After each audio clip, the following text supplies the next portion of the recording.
Greetings, and welcome to tonight's Tabletop Tale Spinners Network presentation of the apartment on the 14th floor. I am your facilitator and host, Mistress Winter. I am really excited about tonight's Darkest House story. And I would like to introduce my players whose characters will be in mortal peril in short order. Let's start with Andy. Hi, my name's Andy. Today I am not playing my stinky little man. I'm playing a hermit of a little man.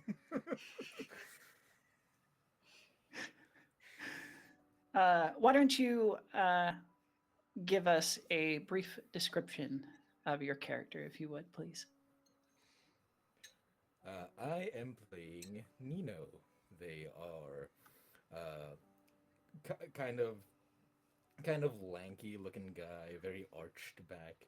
They're always wearing like a little hoodie, a bonnet, and a mask to sort of obscure and hide their face. They don't seem to like going out during the day, instead preferring to do their little deliveries for their family's small house house operating business just at night, leaving it at people's doors when there's as few people around as possible. Wonderful. Thank you. And Juan. All right, my name is Juan Santana. I am one part of the Too Legit to Crit podcast, and tonight I'm going to be playing Chaz Murillo. Chaz is he looks physically, approaching middle age, but the way he dresses would suggest somehow he got stuck when he was in his late teens or early 20s. He's wearing baggy trousers, his baggy t-shirt, his cap's on backwards. Great. And what fate had befallen Chaz in his recent-ish future or past, excuse me? Well, Chaz was still is a huge fan of extreme sports and thrills. And a lot of times he would set up these elaborate sort of stunts to try get himself known in this industry. And he thought of the perfect one, and it was the shark jump, where he would water ski between two ramps, and a life-size replica of a great white shark would be fired from one ramp to the other. Unfortunately, things took a bit of a turn, and the shark ended up landing on him. And now lives a unlife, if you will. Now he doesn't see it that way. He sees it Okay. as a second chance. Well, we'll see what Chaz does with this second chance. And finally, Peachy. Hello, I am Peachy. I will be playing Sadie. She is hard to place when it comes to age. She could be anything from like early 20s to early 40s. It's kind of like a face that's unique, but you still feel like you for in places. Very androgynous. Kind of like choppy, sandy colored hair, like an Americans would call it blonde, but in Scandinavia we just think it's brown. It's just like this kind of gray toned light brown. It's just like a little choppy cut. She dresses very much like she just came from a Western theme park. Cowboy boots, a little vest, a little hat. Yeah. And what kind of existence does Sadie live? Well, she doesn't show up in photos. There are no mirrors in her house. She doesn't go out during the day. liquid diet. If Yeah. that gives you any hint, do it. So, uh, each of our characters has their sordid history or some secret that they harbor that haunts them. But sometimes it is the places around us that haunt us the most. All three of our characters are residents of the Homeway Apartments. The apartment building, located somewhere in the Midwest, is nothing more than anyone could say about any apartment building in the rest of Middle America. It's pretty nondescript, outlived its glory days. As Sadie can tell you, since she has lived here twice, with a large gap of time in between.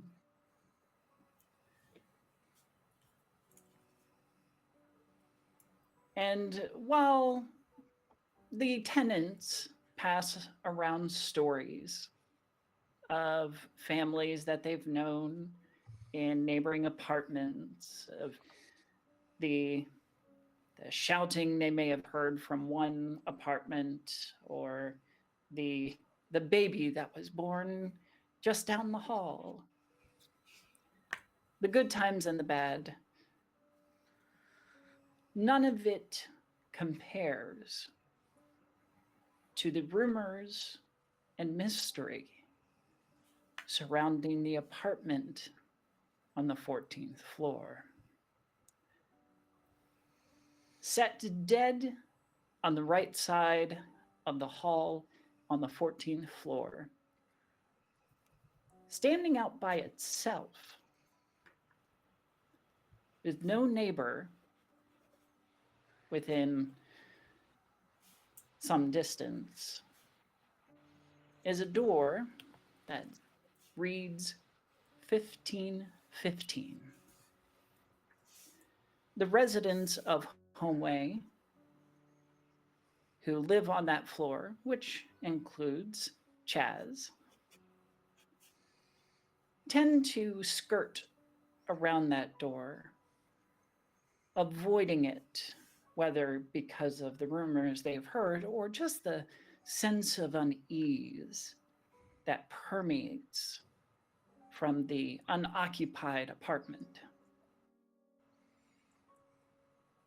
Children who live on the floor will sometimes report to their parents hearing strange noises, seeing lights under the doors, movement, maybe even a child's laughter, wondering if they have a new neighbor to play with. But anytime anyone has the gumption to investigate, they always turn away, deciding not to enter. Even Uncle Russ, who is the landlord for the apartments, advises the tenants to stay away and promises that he'll get to looking after things in there, but never does. So 1515 stands alone and waiting. But waiting for what? The three of you have your reasons for being at the door to 1515. Tell me, did you come separately, or did you plan to meet up and enter this place? I think I would have gathered up the bottle to do it, and I would have grabbed my handy cam and gone and knocked on Nino's door. I've got an idea. Come on, this is gonna be awesome. All right, Chaz. Come on, come on, come on! I need you, man. I need you. Okay. Nino follows him, sort of grabbing the delivery that was set for that door anyway. Hey, okay, here's the camera. Well, All right. Chaz, I don't. Are you sure about this? Yeah, man. Look. We don't even have to go outside. All right. Like, it's time. I've been putting it off. It's time. All right. Alright. Opens the camera, pushing the buttons very carefully, like he's scared to break it. Okay, don't worry. I mean, what's the worst that could happen?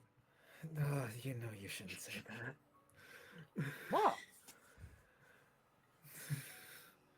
What you mean about last time?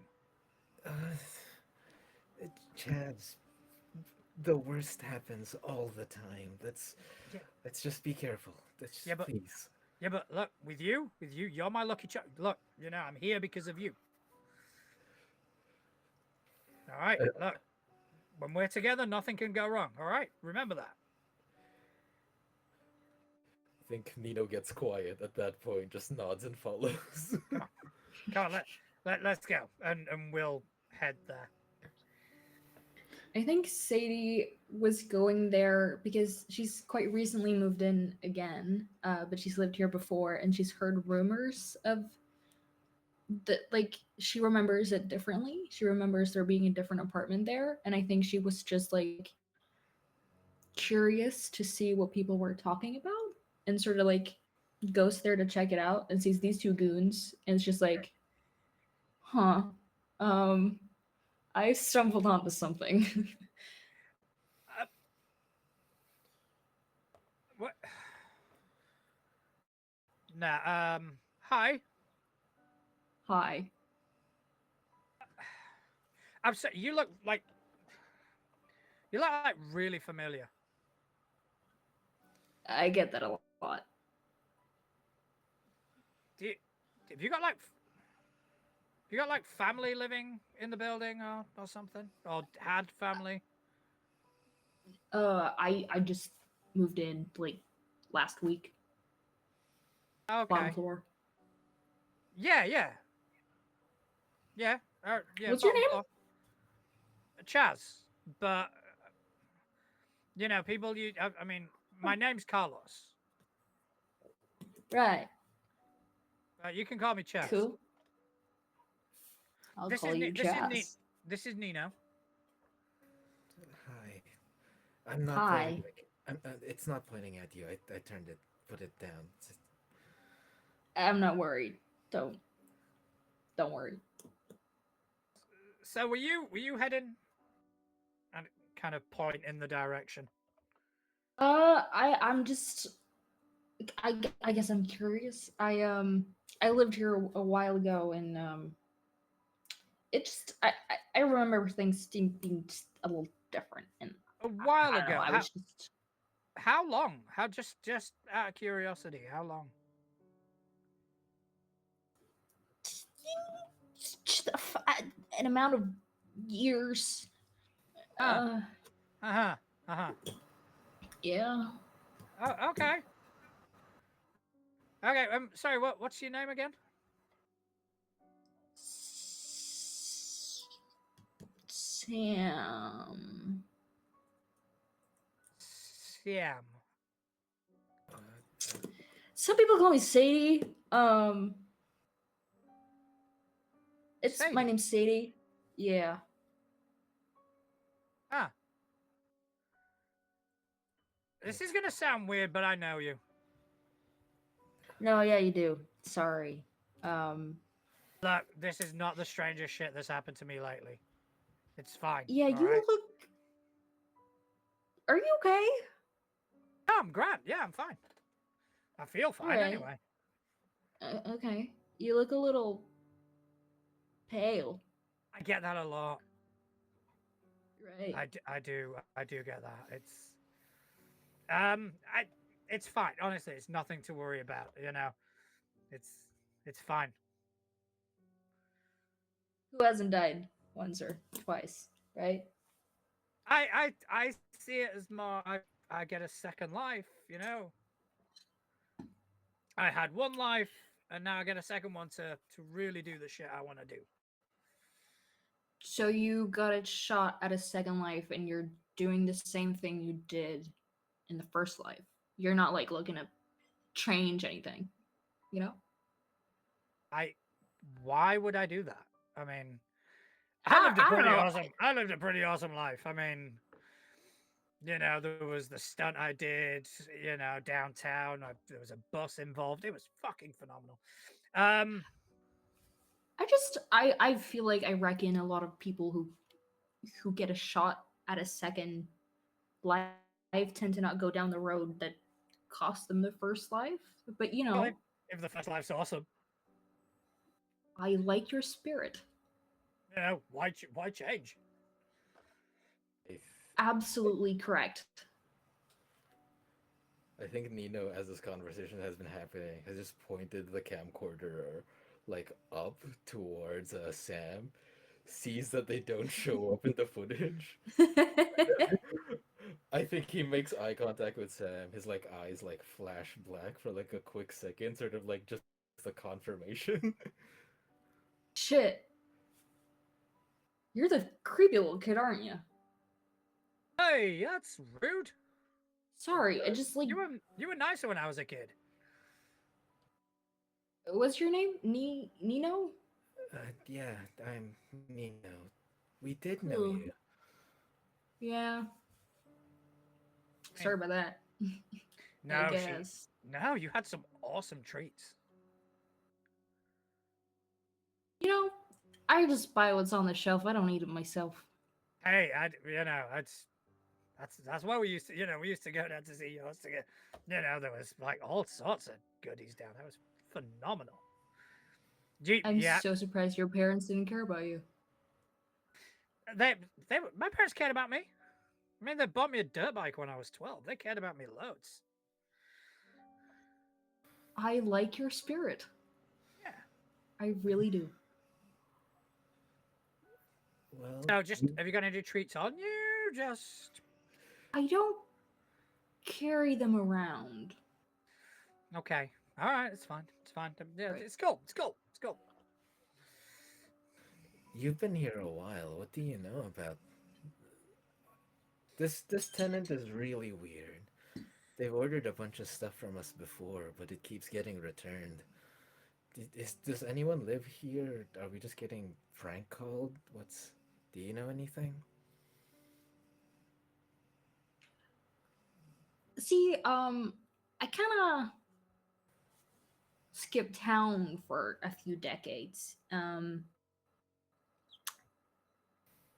Things have changed. I don't know. This used to be 14, 15.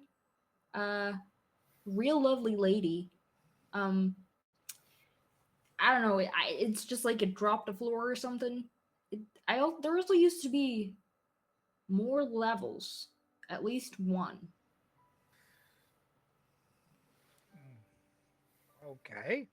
Well, I mean, I think the us being here is weird enough, so I'm not going to discount anything right now. Is the camera recording, dude? Right.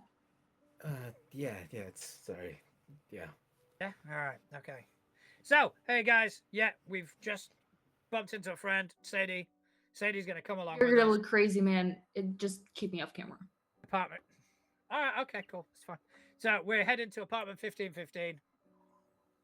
All right. Let's. Shall we? Shall we do this? Uh, yeah, go ahead, Chaz. All right. Okay. All right. Am I going first? Am I going? Yeah. Yeah, Yeah. yeah, give her a knock. All right. Okay. Just make sure you get make sure you get the number. And Yeah. all right. Okay. Hmm. Okay. So this is the famous apartment 1515. It gives everybody the creeps. We're gonna go inside. We're gonna expose it for what it is. And I will first knock on the door. Ooh. You approach the door and raise your hand to knock. Before your hand even lands, there is this feeling that washes over you, a an almost sympathetic hunger, something that you yourself feel for thrills and excitement. It is an endless hunger. It is deep. It is dark. And it is consuming. Oh, did you guys feel that? Oh, that was good. That was good. All right. Okay. Okay. All right. I'm gonna knock. I'm gonna knock. You knock on the door. And as if inviting you in, the door unlatches and creaks just a crack.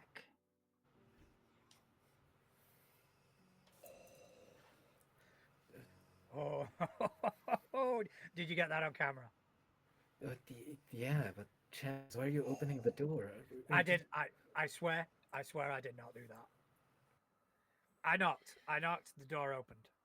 This. It wants us to go in. Okay. I mean, there's someone living here, right? Hello?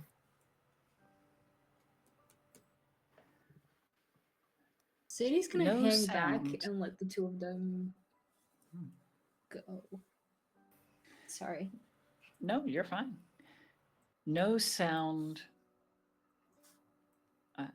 responds to your call. Hey, I mean, they may be injured in there. There might be. You know, the door's open. We called. There was no answer. I think we got to kind of go in and check. Accidents do keep happening. All right, fine, fine. We'll check. We'll check real quick just to make sure no one's hurt. All right. Okay. Okay. So, I'm gonna. Right. You ready? Yeah, yeah. All right, Sadie, are you ready? Um, a question for GM. Sure. About being invited in. Is that common practice in this world? And We does it can apply say to that this applies event? to the it. We can say that the mythology applies to vampires in our world. However, as you stand on the threshold, you feel no such resistance. In fact, you Mm. almost feel it not inviting you, but more like a vacuum trying to pull you in. Mm. Just gonna take a step in. Come on, let's go. This is it. Come on. Come on. I am pumped. All right. The three of you step over the threshold and into apartment 1515.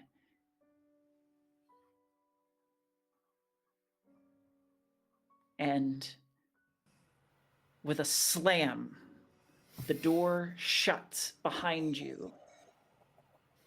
Shit. Oh. Oh, I'm loving that. I'm loving it. I'm loving it. I have a bad feeling about this. I think as the door slammed, a couple like little moths just escape out of like Nino's hoodie from the back.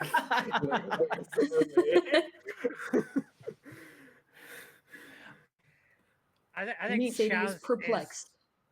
and Chaz is oblivious to this. Chaz just goes, "Oh, they've got a moth problem down here too." Yeah, yeah. I That's think they've bad. got a moth problem. Hmm? What do you mean? I don't follow. I don't think it's the apartment. I think. Did you just spawn moths? Ow. No, no, they've probably just got stuck underneath my jacket. You know, I really should wash it more. I'm so sorry. I've been meaning to. It was at the back of the closet. I'm sure that's it. Yeah. Nina, when you spin around in your sudden surprise, you pan the camera across the wall behind you and find no door from which you entered. No.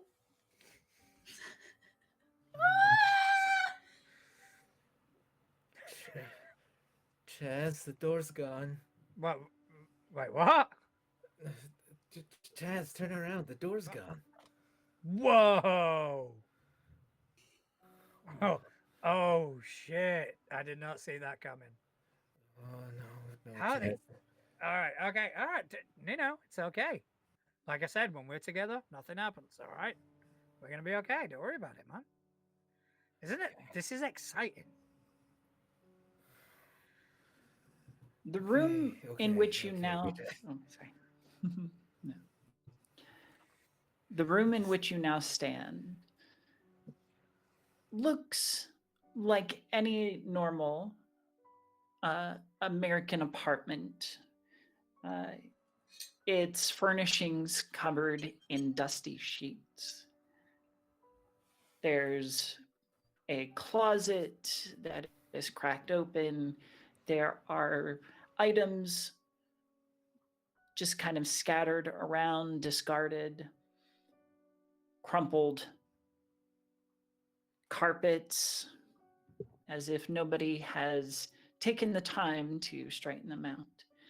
And a set of bay windows off to your left, and a hallway across from you, across from where you entered.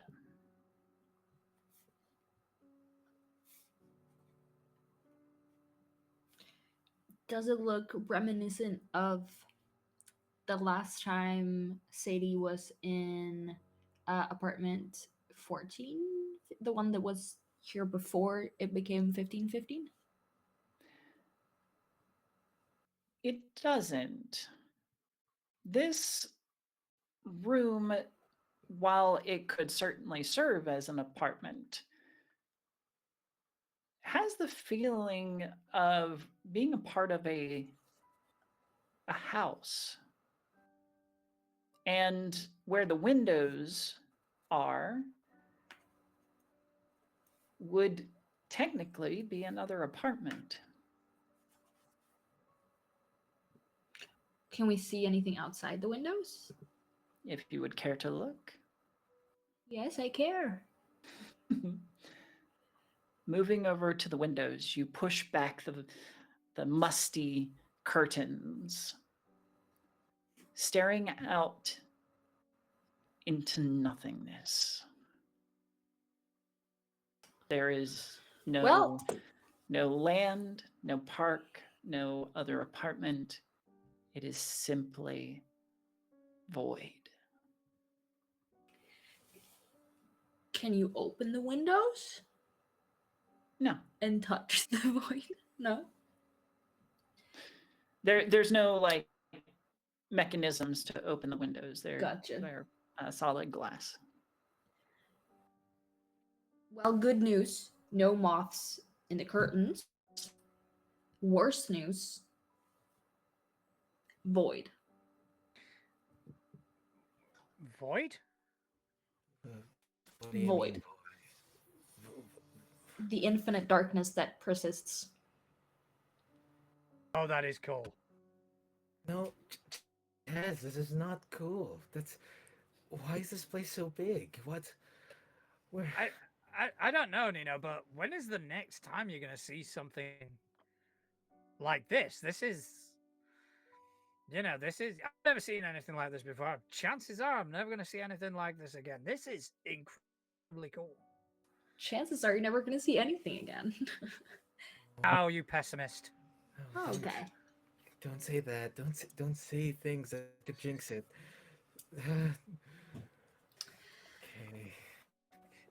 There's gotta be something else here.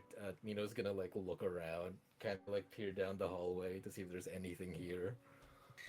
Yeah, that's a good idea. Okay. Is there anything else I can see within the room? Sure. There is a closet that remains unexplored currently.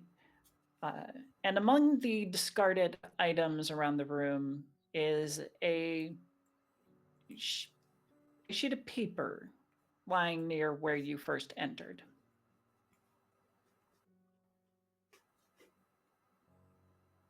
I mean, papers are normally a bit boring, so I'm gonna go check the closet. Okay.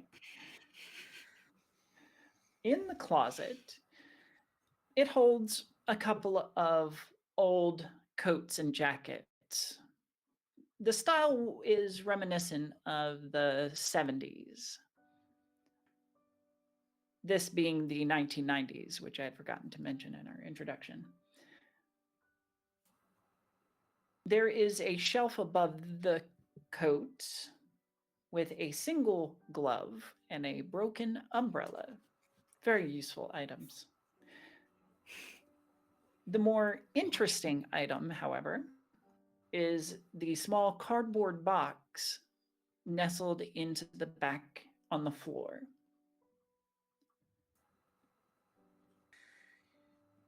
So I think the clothes would interest me first, and I part of me would kind of want to put something on just because it's a bit of a laugh, but then I'd notice the box, and that thought would dissipate, and then I'd kind of zero in on the box. Okay. You open the box. Yes, I do. Awesome. At first glance, its contents are mundane. A couple of dead flies and three pieces of mail letters addressed to a Philip Harlock.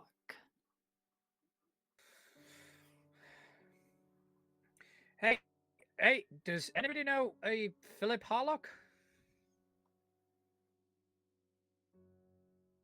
Do we? Sadie, you would recognize the name as a long distant tenant of 1515. I think that was the guy that used to live in 1515, like way back. Oh, yeah, Nino, I don't think there's anyone here, buddy. Was there ever like a name on any of the orders that we received or no?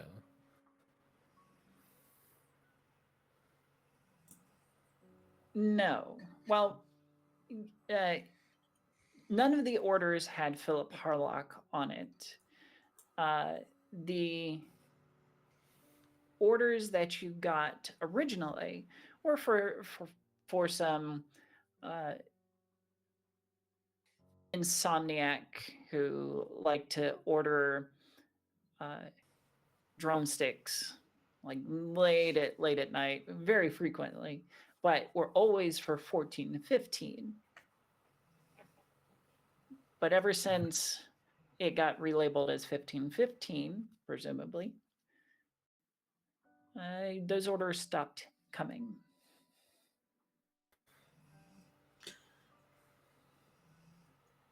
Can I check out the paper on the floor? You certainly can. It looks to be a piece of paper torn from a notebook or journal and has written on it February 4th. Marjorie attempted to get me to leave the house today. You've been cooped up in there all winter, she said. I told her I wasn't well and that she should come back another day. I feel fine, of course, but I've no desire to interact with the world today. The girl from the grocery store always brings me food and necessities every week.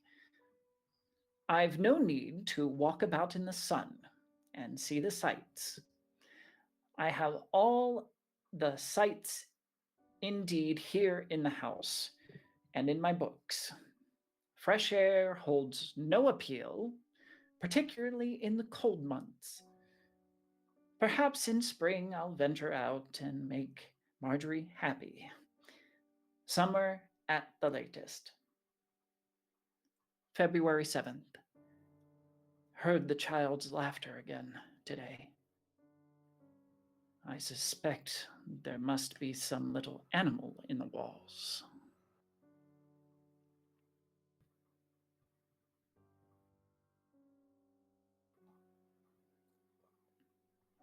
That's it. That's it. You find anything there, Sam? You know, I lied to you before. My name's actually Sadie. I was trying to just like be cool. I don't know. If you want to call me Sam, that's cool though. I don't care really. Names are humane. Anyway, someone didn't want to leave the house, and then they heard child's laughter again. Presumably, they'd heard it before. And that's all. I mean, they must have a kid, right? It's a big house. Maybe. This person presumed it was animal on the walls, which makes me think they don't or didn't have a kid.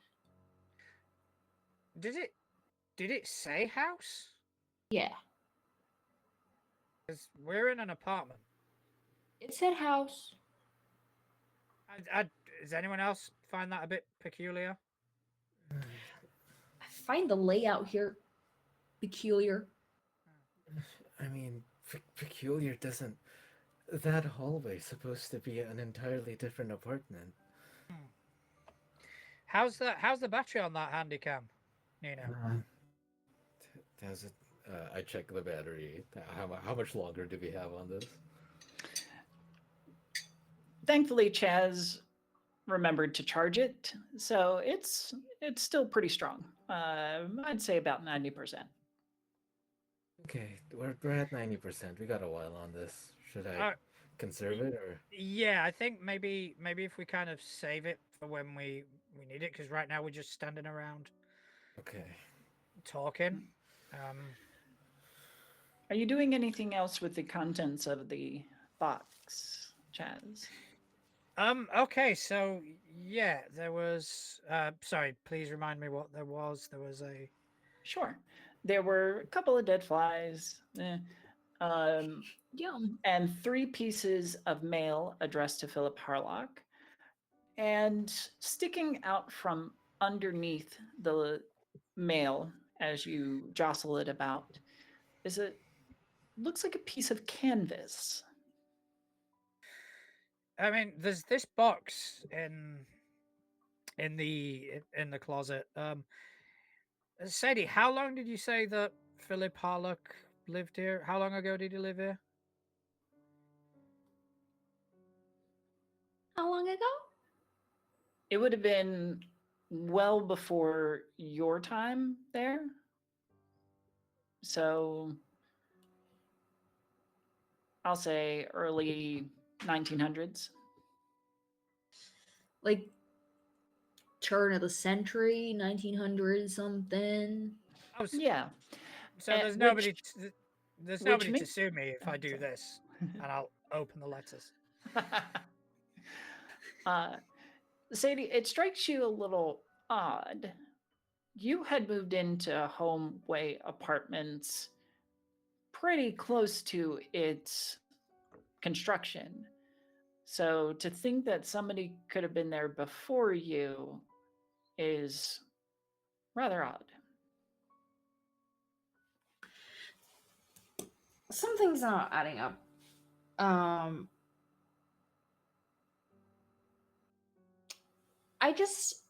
it's weird that I never met him if he lived here. I mean, I moved in closely after they built this place. I just How feel long like ag- I how that long would ago was that? be 60s question mark. Uh, We say 50s, 50s, yeah. 60s, Mhm. 50s, 50s. yeah. So that would be 50 years before this place was built ish. I mean, maybe it was a house before. Maybe it got remade into an apartment building. Do I remember it being a house before it was an apartment?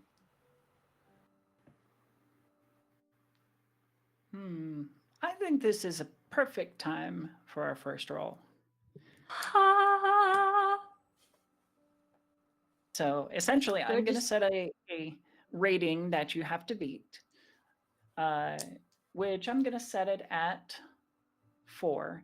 But in order for you to beat it, you have to beat it plus 7. So in this case, 11.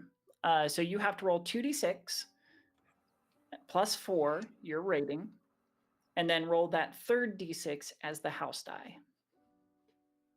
I can roll them at once. Yes, absolutely.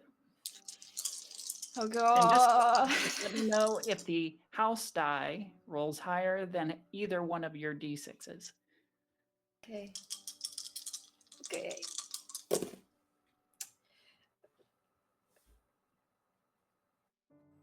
So,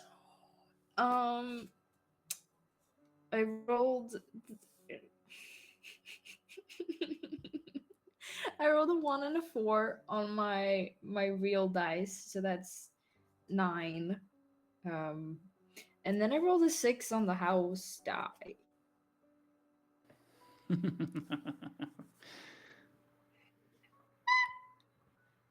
In this case,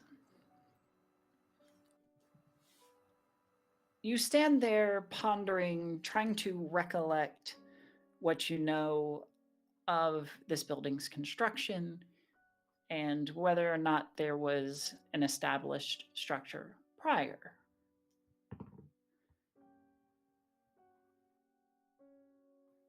However,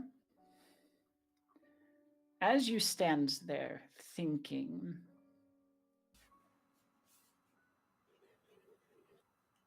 there is movement that catches your eye as you see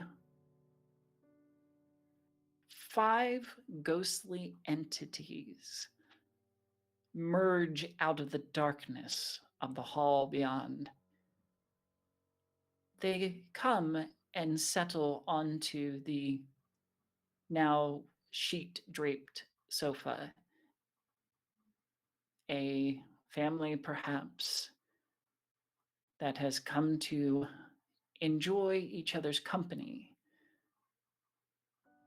They simply rest there, unmoving, staring with blank faces, literally nothing on their faces into the middle distance. But they don't seem hostile.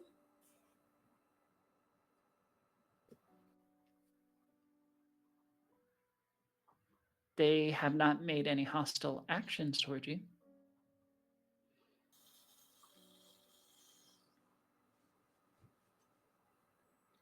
Any reaction? Are you going up to them? No. Yeah, not through them, just like in front of them.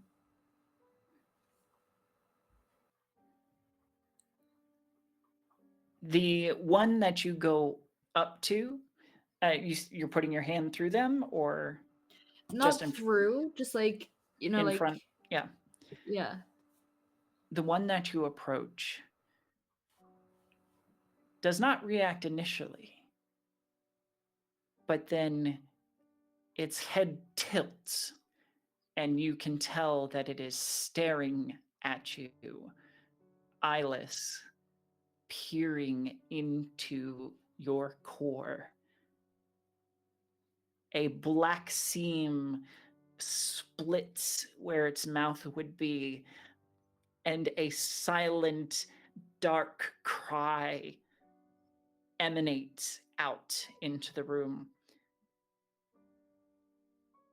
I need all three of you to Oh no! make a roll against a mental attack. So again, this is your 2d6 plus 4 plus your house die. Oh, fuck me.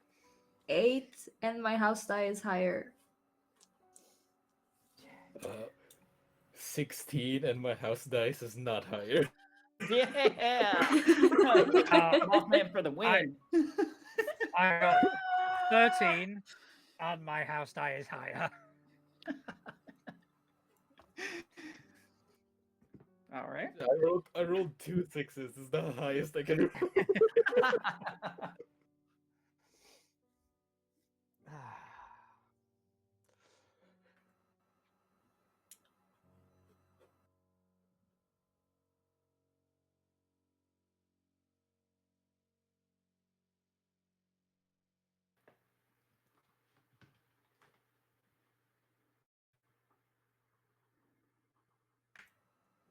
Ooh, interesting. Ooh, I like it. And for Sadie? Oh, 8, and my house die is higher. 8, and your house die is higher. Okay. The silent scream still echoes in your head as ear-piercing and crippling. So what was yours, Chaz? I was 13, but my house die was still higher. Okay. So in this case, only Sadie receives a mental wound. Come on. So you will have, let's see, wounds. Am I doomed? Or am I only doomed when I die? No, you're only doomed if you get saved from death. Okay. All right. We'll deal with the wound here in just a bit, but essentially, you now have this splitting headache, and that scream stays with you. Like it enters your thoughts every so often, the echo of it. For the other two, you heard the mental scream, but it didn't land an impression like it did with Sadie. Nino, you're holding this camera, or no, you had put the camera away, or had you picked it up? I pulled it back off when the ghost. You did. Yeah. Good.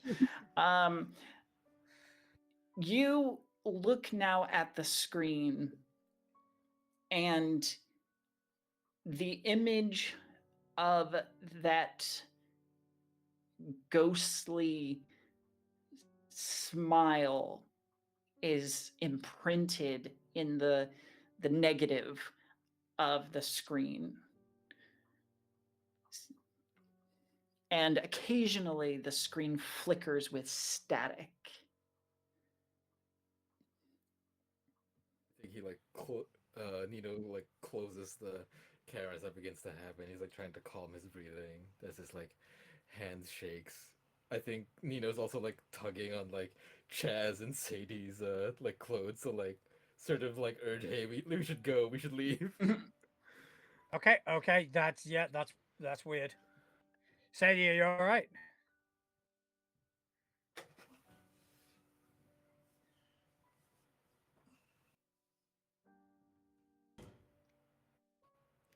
Sadie, you're muted. I realized that as it was talking. I haven't had a headache in many hundreds of years, and it's not treating me well. Um, I would like to find a door. Okay. It's not the worst idea I've ever heard. But right now, Perfect. I feel like the only way out is through. Ugh. Fine. Did you find anything in the letters? I mean, the first thing I wanna ask is, you said the letters were addressed was it Philip Harlock? But is there an actual address on them, or are they just with his name on them?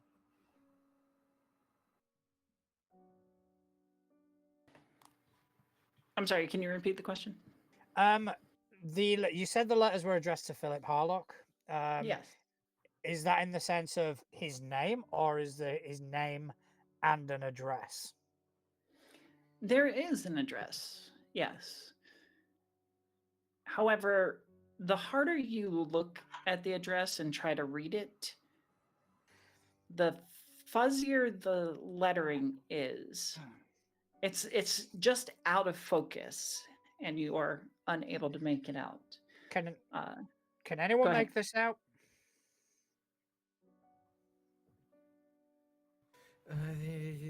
Yeah, we can. Let's try to read it as we go. As like and Nino's like trying to get the two of them to like leave this room. Also note that I believe there are at least 12 more moths in this room that weren't there before. So I also want to check the contents of the letters and that canvas. Okay, absolutely. So the first piece of mail looks like an insurance offer from an agent, uh, both of which Sadie can tell you the company is no longer uh, active and Damn. the agent probably dead. The second is a postcard advertising a sale at the Maitland hardware store, a business that burned down several years ago. And finally is an invoice from a mail order bookseller for 2 books, the first being Automatic Writing and The Bell Signals Night. The canvas looks to be torn from a larger piece and has a large green eye painted on it.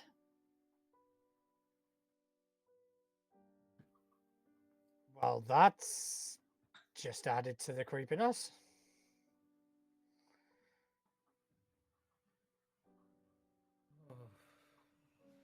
I Does it mean, look like it's proceed? I mean, it's just some old bills, right? Maybe a painting broke somewhere. I'm sure it's nothing. It's nothing. We just have to find the door. We just have to leave. Yeah, Nino, it's gonna be fine. It's gonna be fine.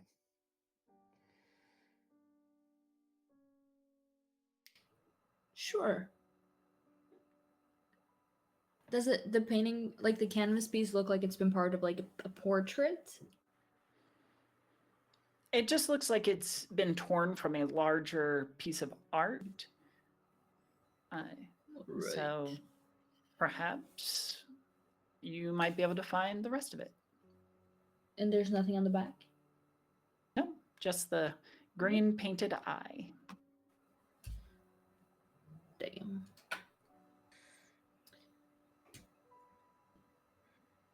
Okay. And there's nothing else of note in this room. Not in this room. The only thing that remains is the dark hallway as your only exit from this room. Okay, shall we? I'll go After first. you. Oh, let's do this.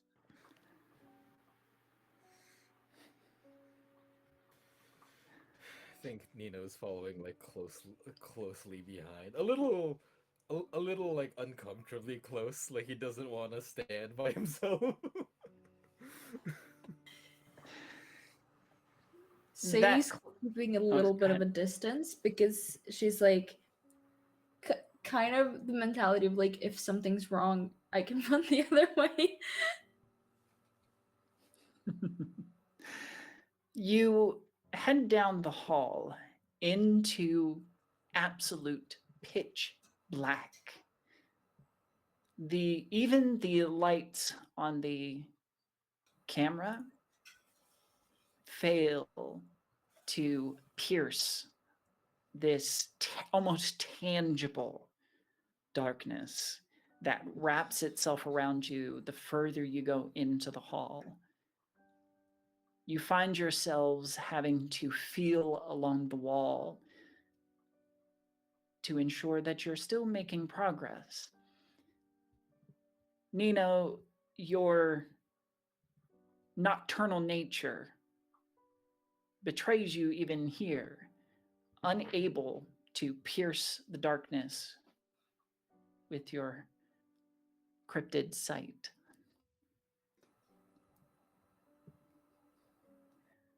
Eventually, you emerge through another door at the far end.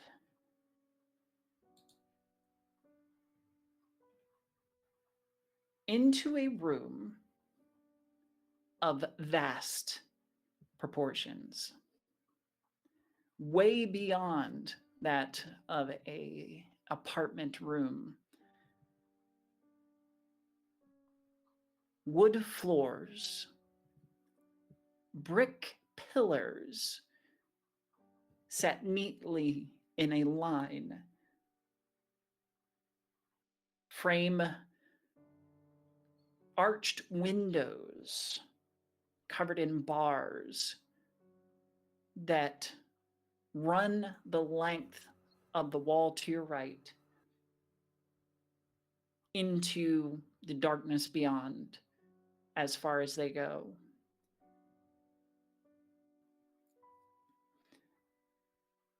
You have the feeling of being in a castle, just how massive this is and the type of stonework that makes up the wall with the windows.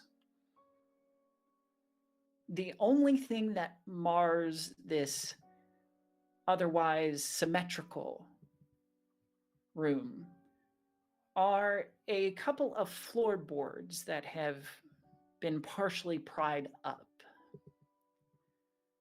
But the room, in its expansiveness, disappears into the dark beyond your sight.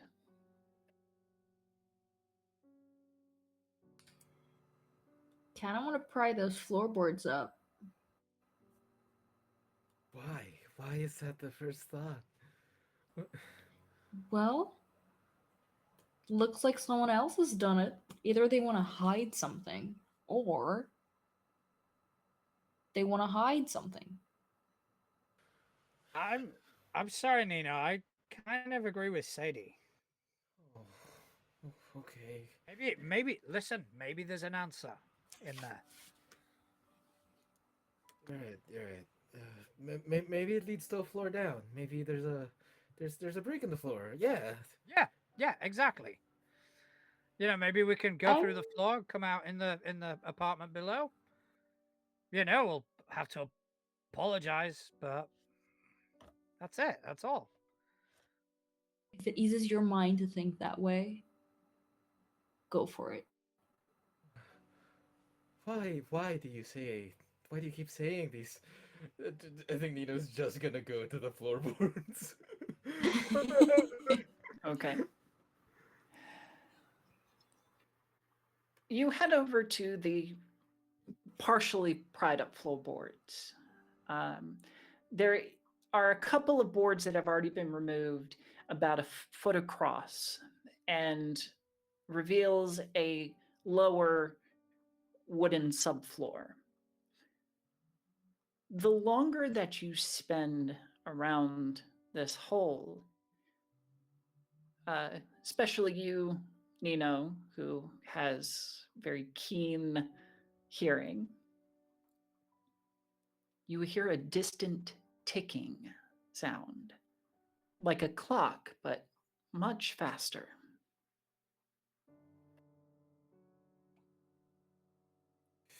Like a bomb? Yes, okay. I mean, it doesn't look like the apartment below. That's maybe maybe you back away from it. Maybe just move a little. That's a really loud ticking. Oh, does anyone else hear that? Do we hear that? Yeah, can we hear it? Once Nino points it out, you give a hard listen and do make out the quick time ticking. Is it reminiscent of a bomb or like a kitchen timer? I'd say the latter. So, the kitchen timer. And Does it's it- like coming from below? Yes, it is. It definitely Hmm. sounds mechanical. Like it doesn't sound like natural or anything. Correct. It does sound mechanical. Okay. Can I try pry another floorboard loose? Oh, You can. The I was gonna say, am I rolling for this?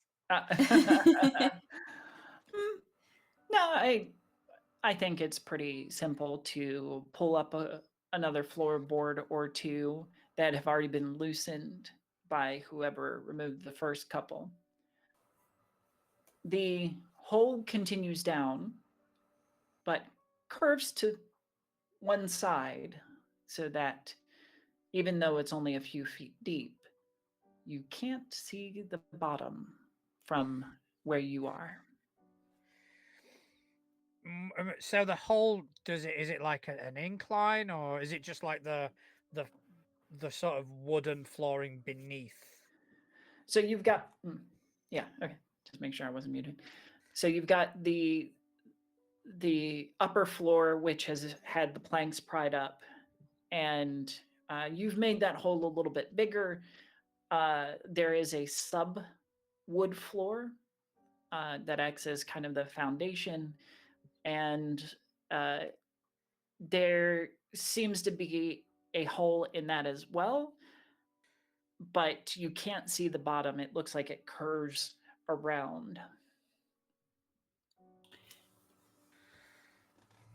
Is there like a loose nail or anything on the ground? Sure. I'm gonna drop it down and see what happens. The nail drops down into the hole and slides out of sight. You can hear it goes like. It's not like a super far drop. No,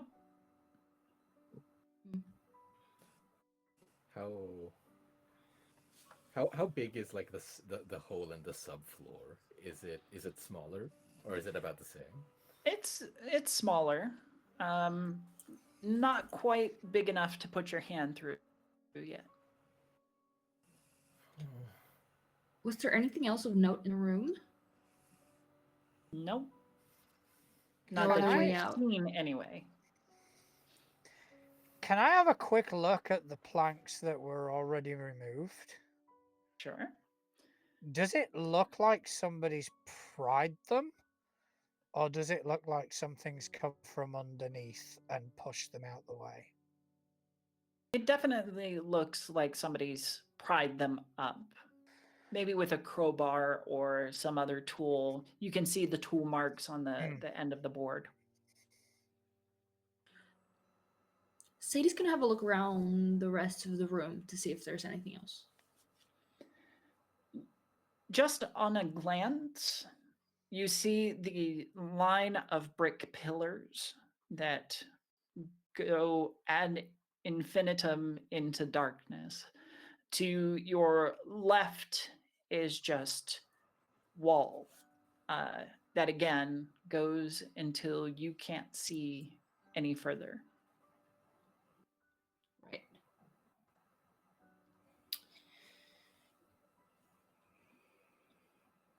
So, should we just keep prying and jump down or keep walking? Uh, I think somebody did something come down here. I mean, the planks that were pried open, that somebody wouldn't have been able to fit down there. A bunch of moths would. True, moths get everywhere. That's fine. That's Maybe a ghost. But why would a ghost need to pry up planks? Because they can't walk through walls like you think they do. And is that true? I don't know. Me neither. Well, while the two of them are like looking at the hole, can I like back away quietly? And mostly like try, mostly like trying to see if I can do this without them noticing. I'm just going to very quietly try to like fly up to see like how high is the ceiling, or if I can see anything further down this like big room. Flying up, you'll find that the ceiling is, I want to say, 20 feet high. These are tall brick pillars that meet a stone ceiling that matches the wall with the windows. Uh, do I see any further down this like big room or no? Like even like if I go high up, it still like disappears into like just darkness. Correct. Okay. Then I think I'm going to land before they notice that I went to go do something. That you If they took off. turn around- yeah. Yeah. I think if they turn around, there's like 24 moths in this room. And Just- as Nina lands, Chaz is just like, but if ghosts can't walk through walls, then what is the point of them? I don't know, a second chance at life. But I don't need. Am I a ghost? Because I can't walk through a wall, and I've got a second chance at life. Right, maybe. I don't know, what are you? I I, I don't know. I've not really, found anyone who can tell me this information. You die, you live again, and you don't bother to investigate what the hell is up? Why question a good thing? Are you sure it's a good thing if you don't know what it is? As opposed to the alternative, Well, maybe death is real sweet. like you would know. Well, one day I'll try it. Maybe. Oh, hey Nino. Anyway, uh, I don't think there's. I don't think this big room goes anywhere. Do we just go down the hole or? Yep. I think you've gone and solved it for us, Nino. Yep. Good idea. Okay. Sadie's gonna start prying. I will help with Okay. that. As you pry up boards from the subfloor, making that small hole bigger, the sound of the ticking grows louder.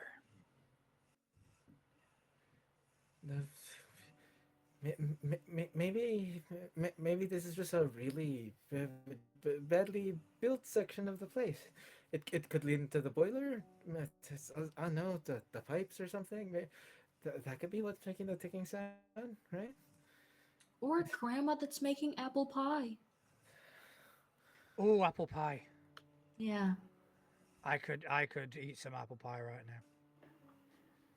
Nino, as you stand aside, waiting for them to pry up enough boards, you hear the soft sound of a giggling young child somewhere in the darkness.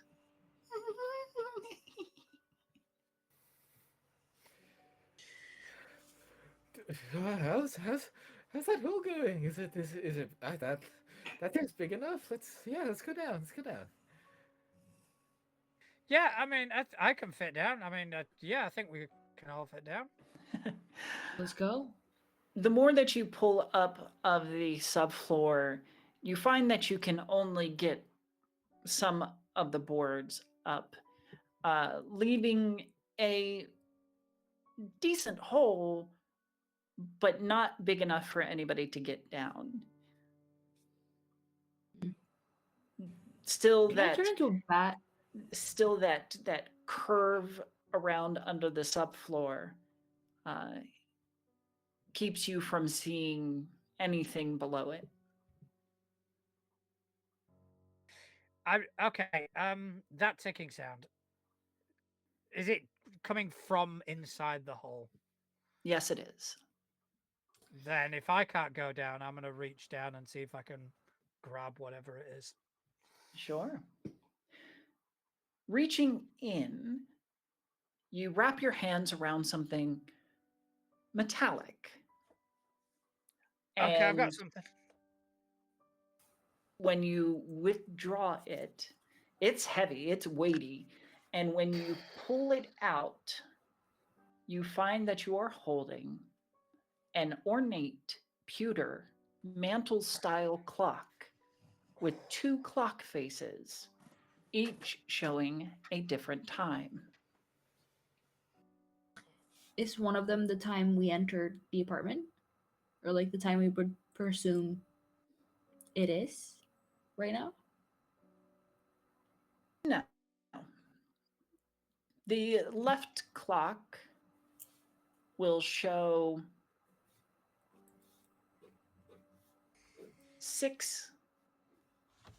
6:36, and the right clock will show 7:17.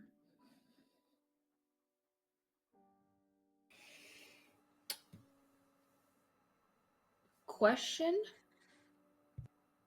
Not to bite the hand that feeds me, but I got a mental wound that you said we would take later. Is that Yes. still coming, or did you forget Yes. about it No, and I no, I should did have not reminded forget. you? Uh, Okay, it then I believe is, it. what is it? I'm trying to remember what I rolled now. 4 minus. So you have a rating 5 mental wound. So the rating would apply if you're trying to heal it. Um, and it will apply Bane whenever you try to use mental related tasks. Damn. And how do you heal something? We don't know how to do I'm sure you could get creative. that. Does anyone have an Advil?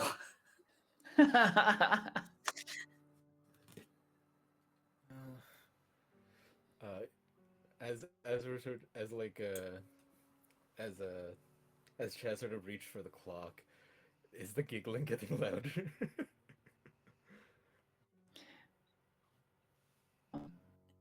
But you do hear it again, this time in a different part of the room.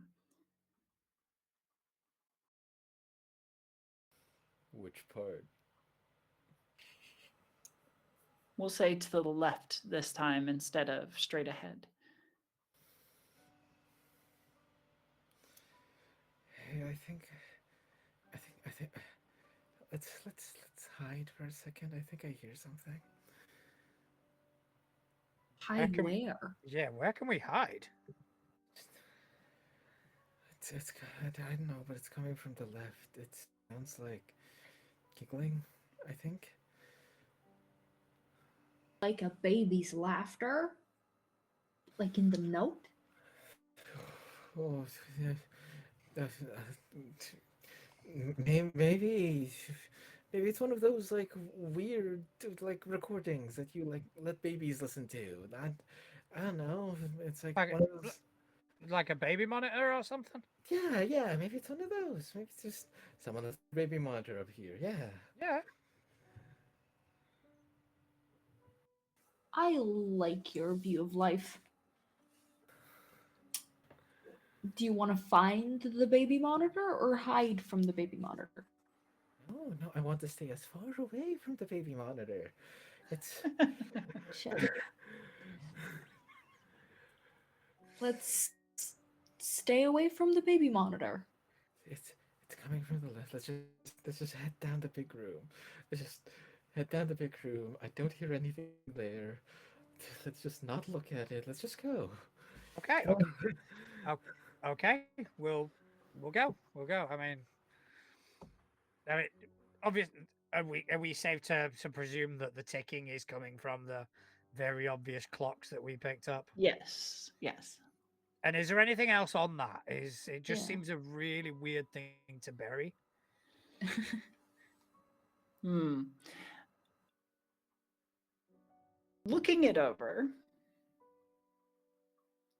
somebody has scratched a line, scratched some words into the bottom of it. If you are on time, you are late. But if you are early, you are right on time. And the word right is capitalized. 7:17.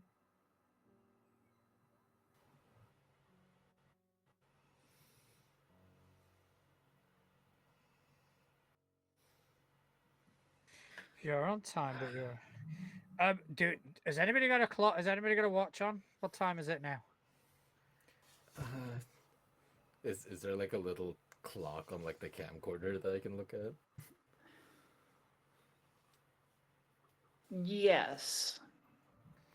However, the clock on your camcorder seems to be glitching because it is jumping from midnight to 1 a.m. to 7 p.m. to 3 a.m. I don't know. This thing's freaking out. Uh, I don't have anything else on me. Do you guys have the time? I don't carry a watch. No. Okay. Wait, we can. At what time was it when we entered the apartment? Like, I'm assuming we knew that at least. Yeah, sure. We'll say that you entered in after dark. How foolish of you. We'll say That's when we come out.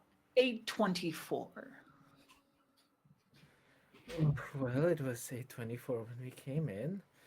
Maybe like 9 o'clock. Yeah, that sounds about right.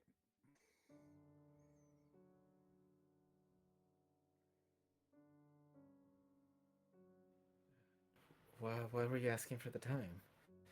It's just that it says if you are on time but you are early, you are right on time, and it's capitalized right. So I'm thinking it's the clock on the right. I just wanted to see if there was any connection with that and what time it actually was for us. I mean, the time on those clocks are wrong. It's ticking a lot. Is it even moving? That's a good question.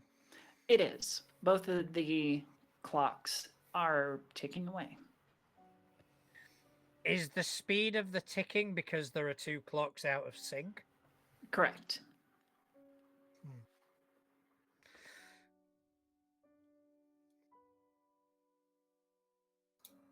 So, is it safe to assume that the right clock is the correct time?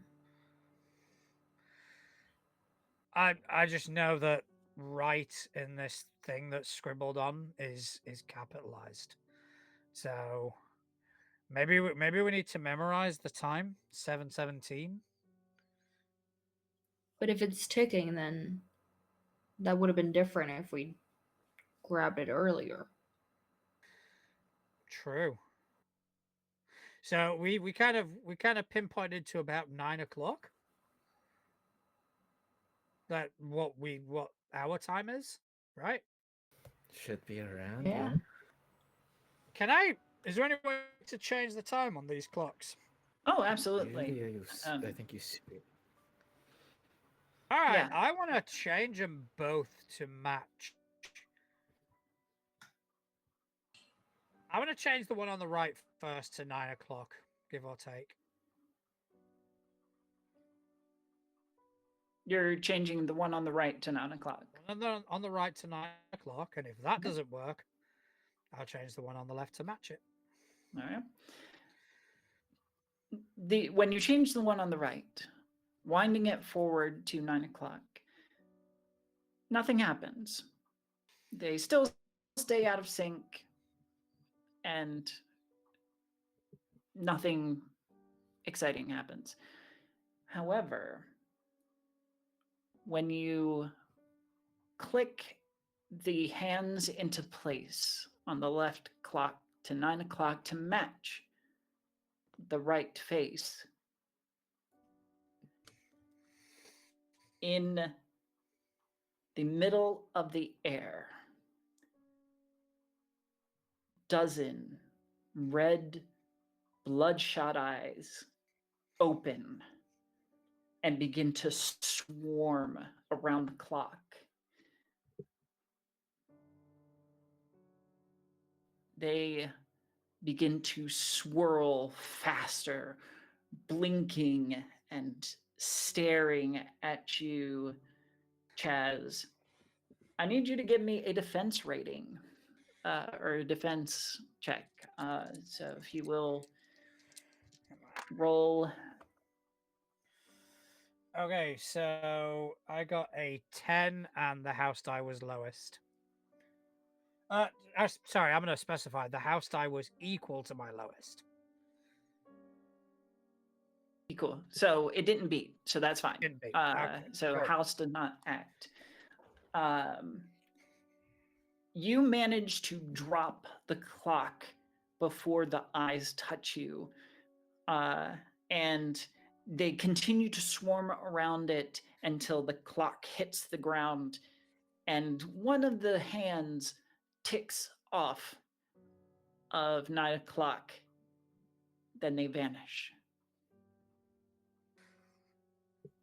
Okay, That wasn't a good idea. You've had better ideas, I'm sure.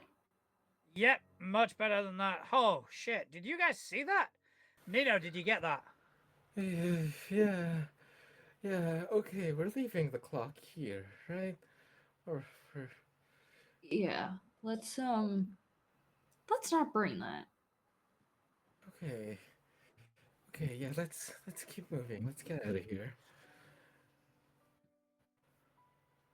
Okay. Yeah, good. Yeah, good idea. Let's go. And I will start heading down the long room. All right. So you're leaving the clock? We didn't see anything else happen to it other than The eyes? No. Wait. Listen. Maybe we should burn the clock. Well, Someone's obviously hidden it for a reason. Maybe it's hostile towards us, but we could maybe make it hostile towards someone else. maybe they hit it because it was trying to kill them too. That's maybe we know how it works now. here's a when I picked it up, when I dragged it from the hole, did it feel like was it embedded in any way, shape, or form? Embedded? I'm trying to ascertain if somebody was trying to dig it up or if somebody was trying to bury it. Oh, So did it feel like it was embedded in its surroundings and I had to yank it free, or does it feel like it was placed there? no, it feels like it had been hidden there and somebody was trying to bring it up.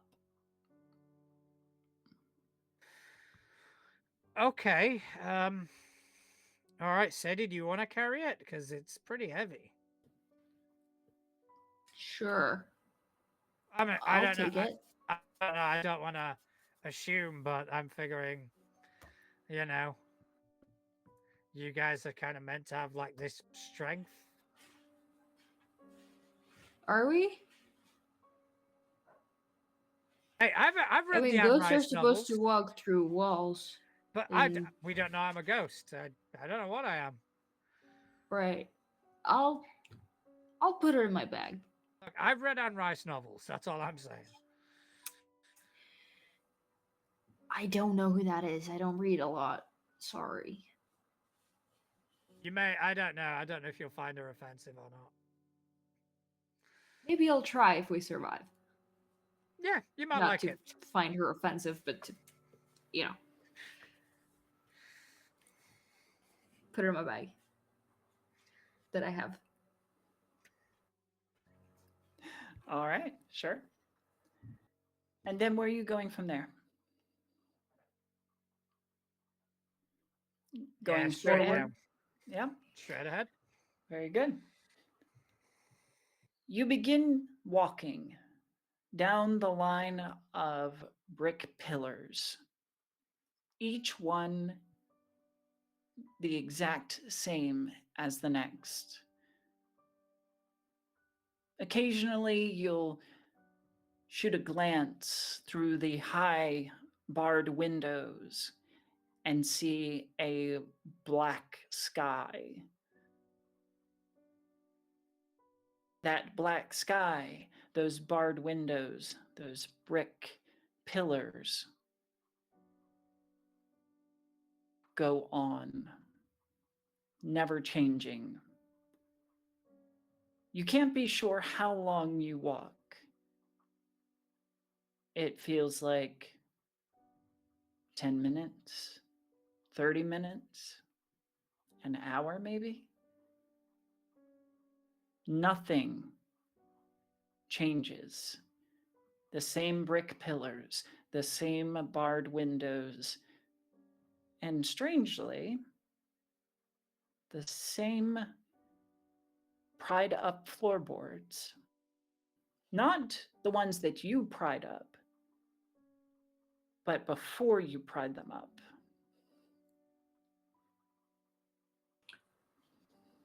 Sadie's gonna go ham on those floorboards just to see what's in there. Wait, is the clock still in her bag? It is.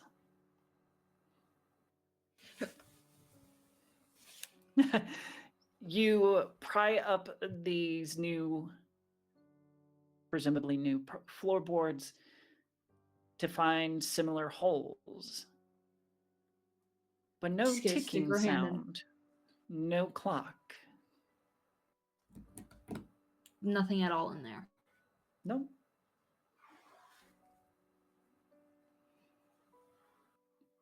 If we look behind us, do we see like a long hallway, or do we see the door we came in? You see the brick pillars stretching out behind you infinitely until they go into the dark.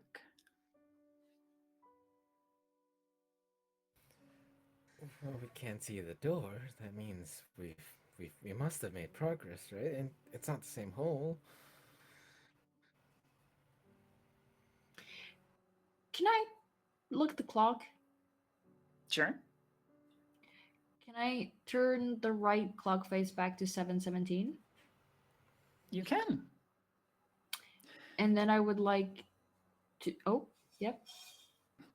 Before you proceed, after you've changed the clock back to 7:17 on the right, Mhm. a small black doorway opens between the two clock faces, kind of like where uh, a Cuckoo? cuckoo would come out, but it is darkness behind those doors. If I tip it so that like if something was in there, it would fall down. Is there anything that comes out? Nope.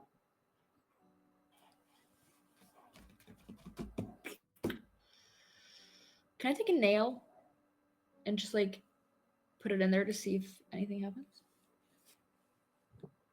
You put the nail in between the door or in the little doorway. Like Nothing in the happens. little doorway. Nothing happens. Put my finger in. Are you trying to go through the doorway? Yes. I The want to see if it goes anywhere. The simple thought of going through the doorway.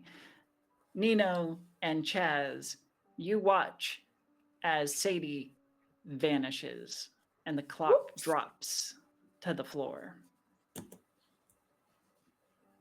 You're mute. Yeah. Bye. Did you get that? Yeah. I think I have no idea what happened. Is she a ghost? Is that? Is she a ghost?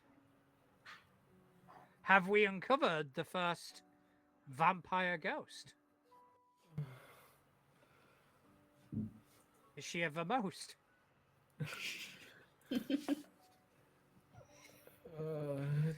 I'm gonna. No, I'm gonna like take a closer look at the clock. Mostly, I'm bringing it up really close to my face, so that my eyes are like a little obscured.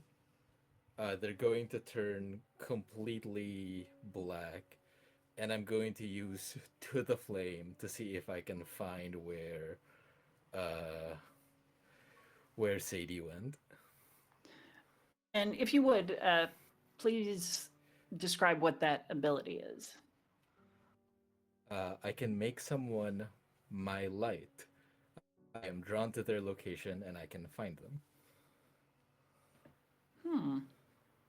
Okay.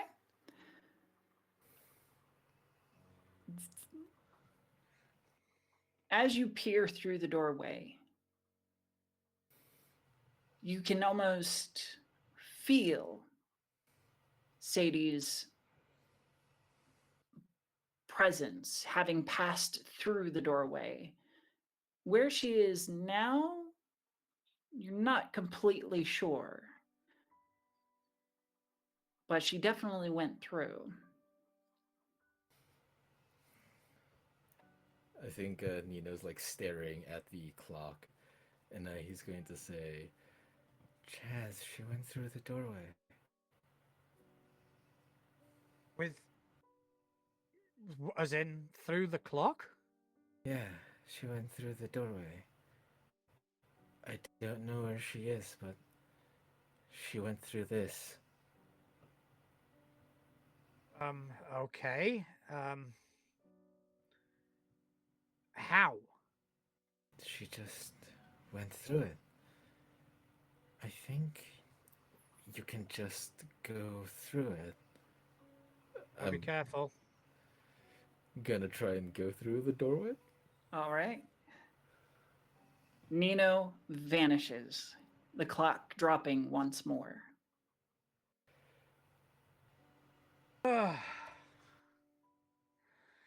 Okay. All right. Okay. Okay. Whew. All right. I just wish Nino was here to film this. And I will also try go through the doorway. You also vanish and disappear into darkness. And where you end up, we will find out after we come back from our break. So we're going to take a Cliffhanger. 10-minute break, and then we will come back on the hour. All Sound right. sound good? Brilliant. Wonderful.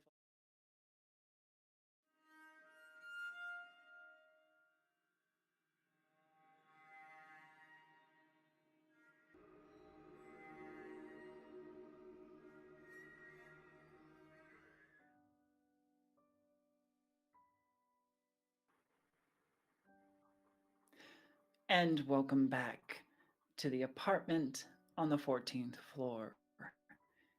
If you're just joining us, our adventurous characters have entered apartment 1515 to see what lay beyond the mysterious door, and found only more mystery and horror. Attacked by ghostly visages, finding mail addressed to an individual out of time, and finding rooms that defy logic. The characters have discovered a clock that, when set properly, have sent them somewhere else. And each of you in turn, as you had disappeared into the darkness, that same darkness peels back layer by layer until you find yourself in a different room. This room is undecorated. Similar wood flooring, large, but within reasonable limits. There is a circular rug in the center of it, beyond which lies a pair of large, ornate double doors and hallways that branch off to, we'll say, the northwest and northeast, respectively.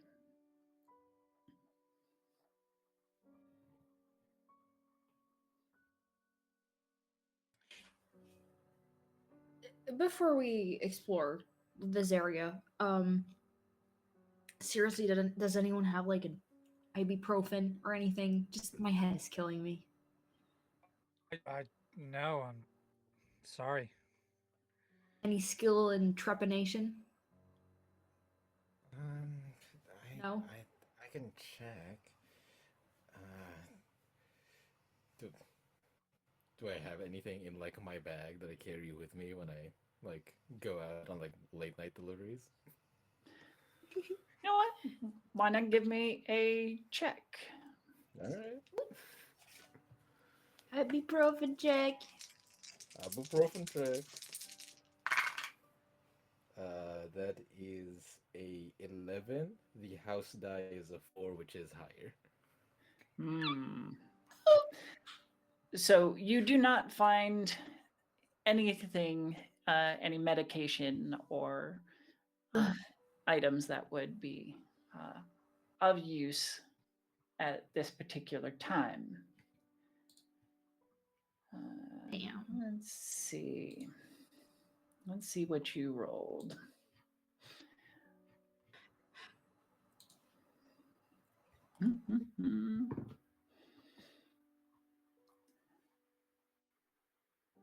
I don't like it when you sound so cheery about to kill us. A cold wind picks up, pouring out from both hallways to either side, creating a small torrent at the center of the room, chilling each of you. Those living, able to get goose pimples across your arms. And Nino, if you had the camera out,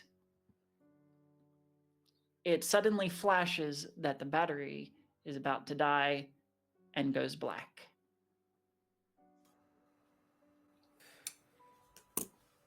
Chaz, the camera just died. Also, Wait, what? what's- I thought you Yeah, said was it had like 90.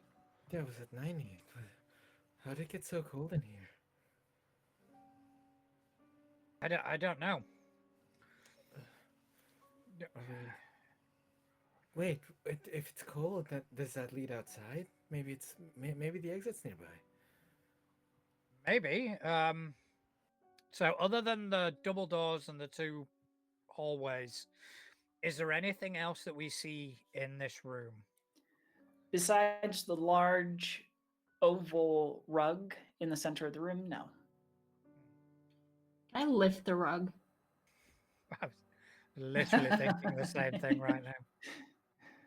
Very good. I like it. Oop, wrong room. Or is there any sort of like pattern or anything on the rug that's like No, intriguing? it before it's lifted? looks like just this musty old shag carpet, a little bit out of time, definitely from the 50s, 60s era. Under the rug is a folded piece of paper.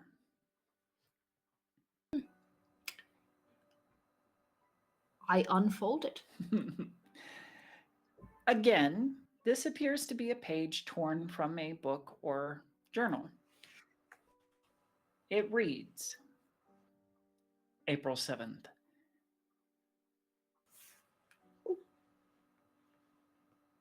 The bong key allowed me into the armory for the first time. Oh, I'm sorry. Bong key. It's hard to read. The bone key allowed me into the armory for the first time. I had no idea there was such a place in the house. I took a knife from there that seemed to want to leave with me. April 9th. This knife, this eager knife, it wishes to kill. I should return it to the armory. I am afraid of that place, however. Something dwells there now. I can feel it. I can smell it. Like metal shavings and newly drawn blood. Whatever it is like the knife. Perhaps they are one. Perhaps they should be reunited.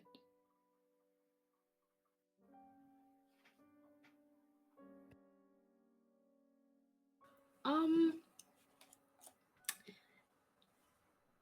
this is about some I think it's the guy that heard the baby, and there's a bone key, and there's an armory, there's a murderous knife, and something equally murderous in the armory. Okay, the Philip guy? Harlock. Uh, I mean, there are no names on here, so I don't know if it's the same guy Is it the as same the handwriting? letters. Well, I would assume that he didn't write the letters to himself. No, I mean as the other journal entry. Oh, yes. I say hesitantly because I need confirmation. You're asking if the handwriting is the same? Yeah. Yes, it is. Yes. Yes. Oh, the giggling child thing in the walls was real? Do we have to look out for a knife or something with a knife? Does it have just the one knife? I would assume the armory has more, but I guess a murderous knife would be easy to identify. Okay. We'll watch out for that. But what do you guys think? Do we head down these halls? The wind came from there. Maybe that's where the exit is, or do you think this big door is like a front door? Big doors are usually like front doors, right? Right. I'd be inclined to go for the doors. All right, Let's all right. try. Okay, all right, let's do this.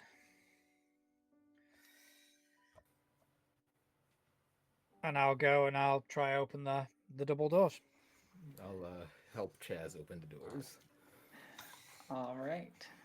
Um, Making sure that I'm not leading you astray here. Ah, so these very stout doors are locked. Locked. Okay. Wait, Do Hmm? is this the armory? The journal Yeah, said. Okay, let's. It's not. that's my thought. Does it look like this requires a bone key? It requires some kind of key, but what Huh. key is you are unable to tell. I will say though that the lock looks metallic, brass, gold maybe.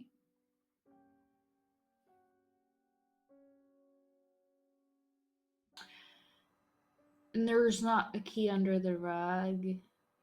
That's too Sadly, convenient. no. Dang it. Well, if Well, yeah, we're gonna have to pick one of these hallways. I say right. The right clock face was right. I Okay, mean, I like that logic. logic hasn't really helped us so far. So yeah, let's try it. Right it is. So yeah, I will begin to head down the right hallway. The short hallway ends in a door of plain make, no markings, It is unlocked. Is it closed when we find it? It is. Where'd that wind come from? Don't worry about it. Same place those eyes came from, I'm guessing. We're the ghosts. Fair point. Fair point. Okay. Do you Alright. want to knock or? I think we're beyond that point now. Um, Right. I don't want to make a loud noise right now. Let's just open it. yeah, open the door. As you crack the door, the smell of bones and musty death flood out as if you were entering a crypt. As you push open the door further and enter into the room, you find yourself in a grisly storeroom of sorts. In the center of the room are piles of bones. Human remains cover the floor in a carpet of what one can only assume must be murder. Cages, empty except for their long dead occupants, line the walls. Bookcases and open cabinetry, empty other than for cobwebs, also line a wall or two. But most significantly, a person-sized brass birdcage hangs from the ceiling about 9 feet from the floor, holding the remains of some poor wretch who died inside.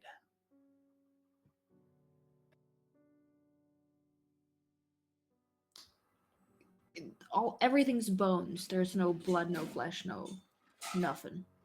There are dark stains in the cement floor, but other than that, no, it is just bone. Okay, so this was the wrong door. This was definitely. I think it's the right one. What? Well, Yeah, maybe there's a bone key in here somewhere. exactly. Are we looking for the bone key? Don't we want to keep the armory locked? Right now, I don't know. I think that we need to get through the armory. Oh, I feel like if something's wrong with this house, maybe the murderous thing in the armory is that thing. And maybe if we get past it, we can leave. okay. Well, should we check the other door first, or should we search this room? Well, I I think want to check out the brass person. The person in the brass cage. Yeah. The cage is 9 feet up in the air. So it would either take a tall jump or the ability to fly. Yeah. If only we knew how to fly. and I'll turn to Sadie, just confirming that's not you. Vampires can't fly. Can I turn into a bat?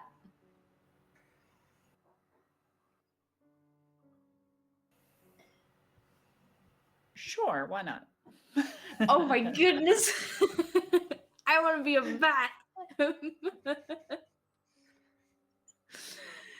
We're going classic Dracula here. Bat time. Yeah. So please describe how this transformation looks. I think she just like squats to like go for a high jump, and then like as the dust on the floor kind of disperses, it goes into like a poof, and then there's a little bat that's like wee wee wee. Squeaking and the flapping of membranous wings. Oh no, that's cool.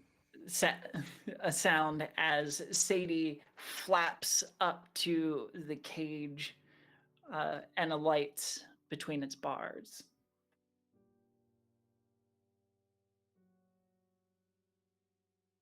She's not the What's up type of bat there? that eats insects, right? That's not one of those.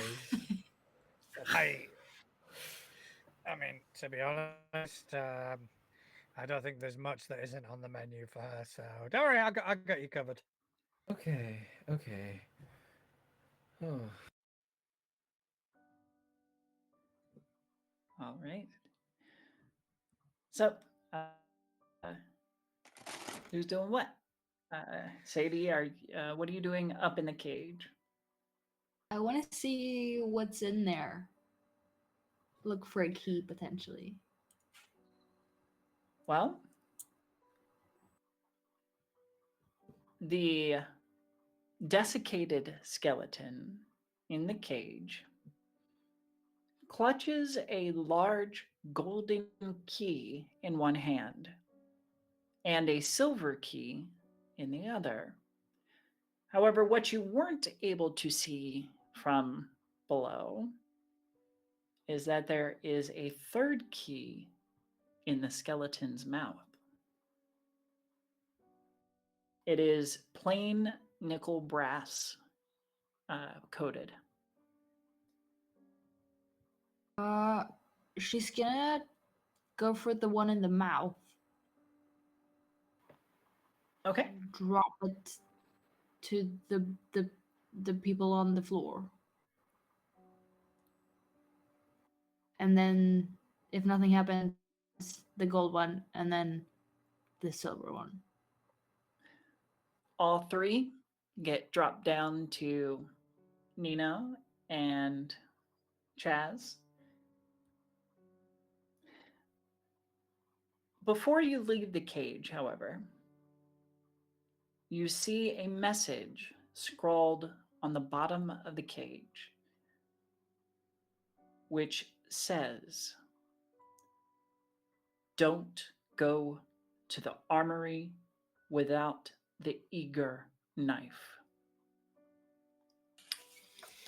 Eager knife.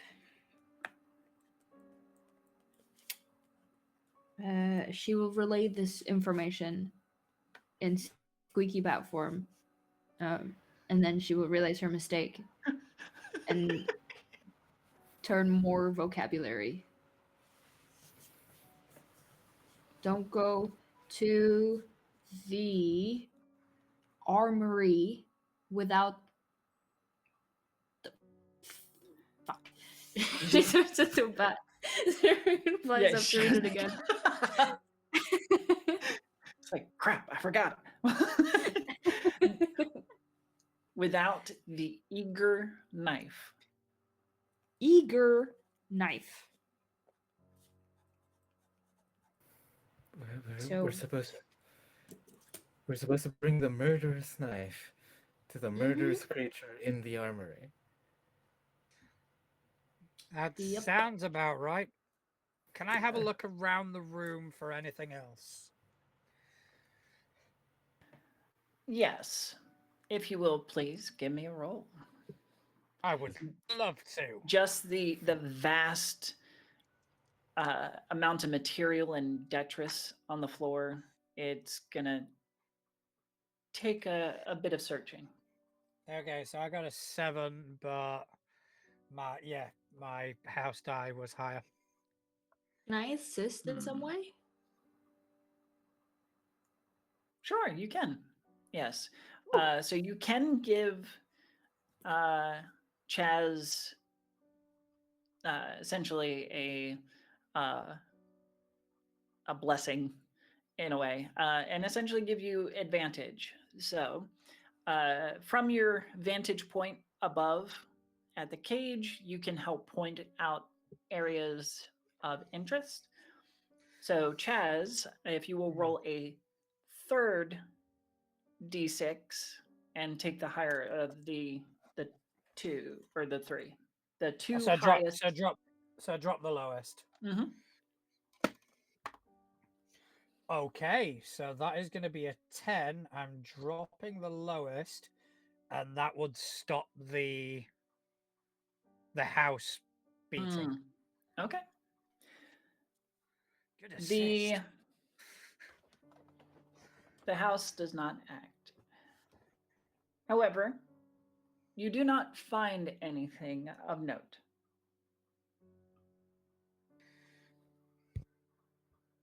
I can't see anything down here.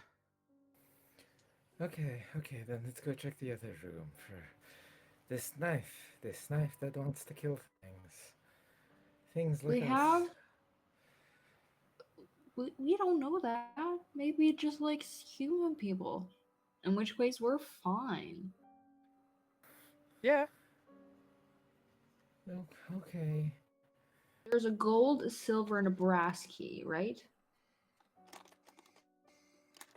Yes. So, and the what we assume is the armory door is brass, Bone. bone. But the lock on the double doors that we checked, there was gold there, wasn't there? Correct. Okay. So gold key with So- gold lock. And then the other side maybe brass or silver. Possibly. Was there a lock on this door, even though it was already open? There was not. Okay. Let's check the other one. Yeah, Yeah. let's check the other hallway. Yeah. Okay.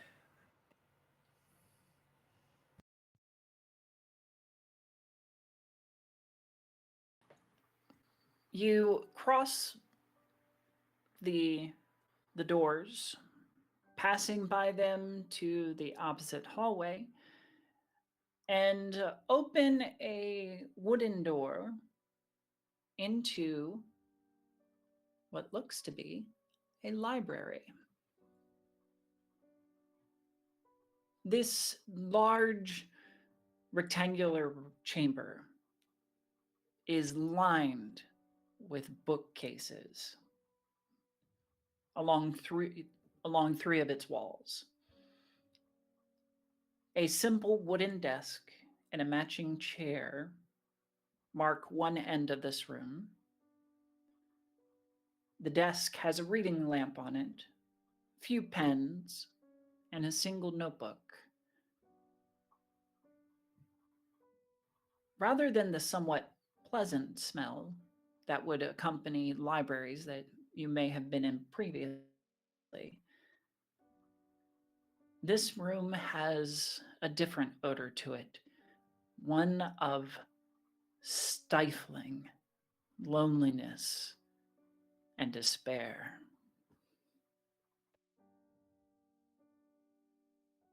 The notebook. Is it the notebook where the pages are from?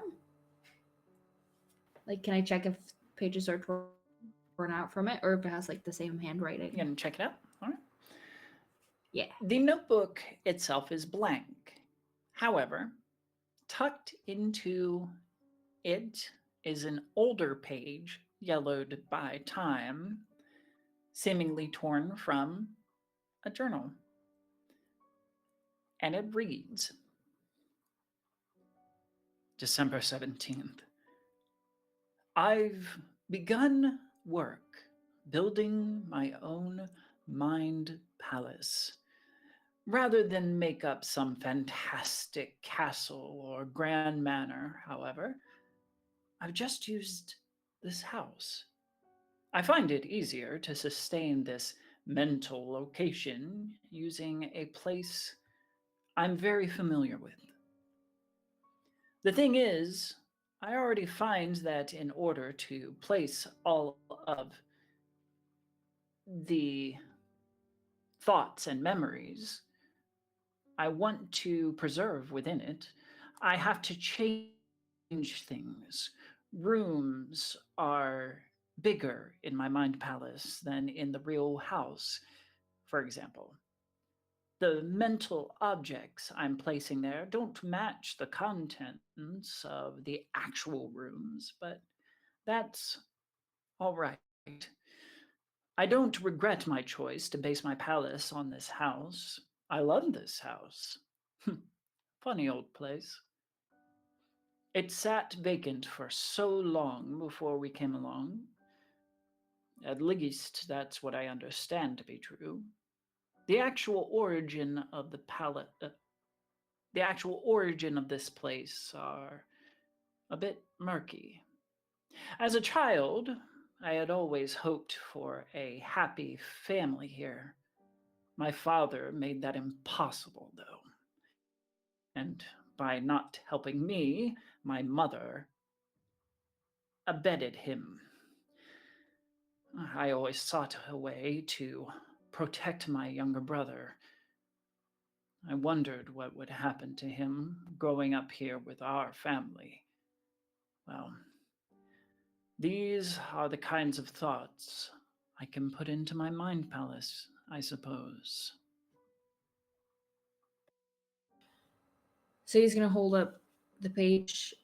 Um, so first and foremost, this guy had some serious trauma, and I think we're stuck in his mental mindscape that he built based on his old house to escape said trauma or something else. Either way, I think we're in this dude's head or a manifestation of his head. Weirdly, that makes sense. It does? Yeah.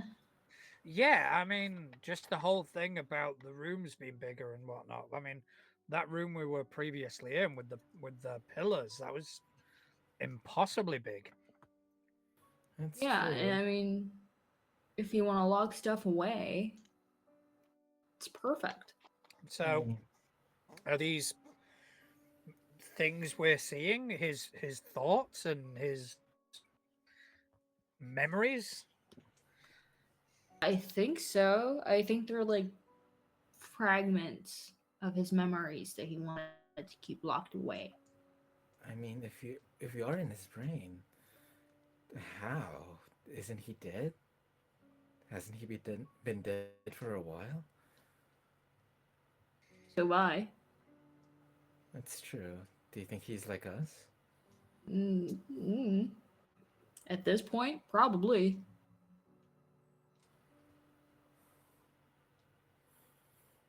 Huh. Is there anything else around here to look at? Around the We have to. desk, or Around the desk. If Sadie's gone to the notebook, I'll have a look at the other things on the desk. so besides the pens, the small lamp, the notebook, there is nothing on top of the desk. It also lacks any drawers or cabinets. However, you do find strapped under the table is a small revolver. Did not expect that. Expected knife, did not expect revolver. Oh, Um, have you fired one of those before? Or I have. no, but I can't wait to try. Oh god. okay, let's Um, look for I let's look wanna. for that. Okay, don't look into this the wrong way, but I really want to shoot something. I'm not sure there's a right way to look at that, but sure. A hypothetical. Yeah. And not to make things more complicated than they really are, but say that we are in this guy's mind. Sometimes memory is not entirely reliable, And what if something supposed to be a knife and was a knife at one point, but it isn't anymore? So are you suggesting the gun is a knife? I'm saying it's not impossible. I don't feel like it's talking to me though. All right, then let's find a chattier weapon.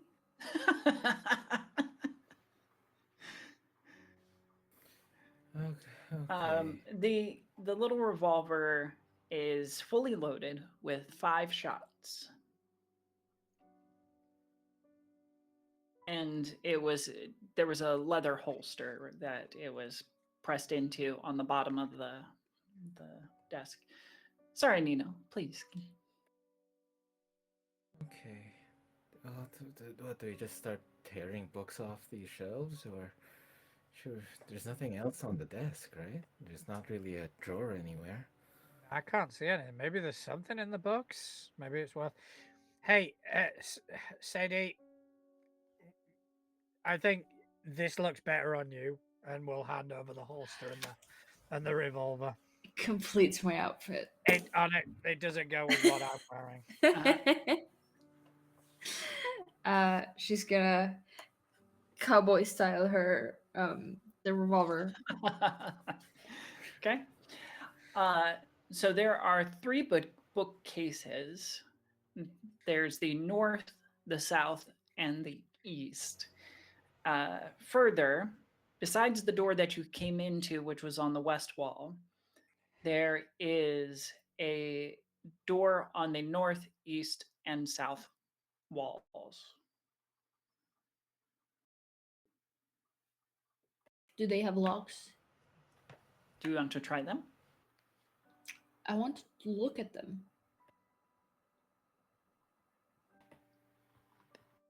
They have handles and they have keyholes, but whether or not they're locked is a different question.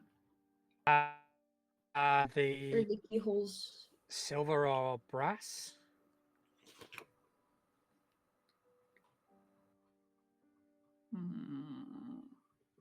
No. Ah, Sadie's gonna try one.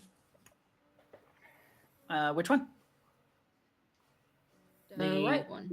North, Or east, or south? Oh, there's 3. no? Mm, Oh, is it north, east, and south, or is it northeast then south? North, east, or south.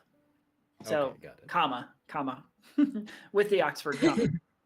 Got it. So, south.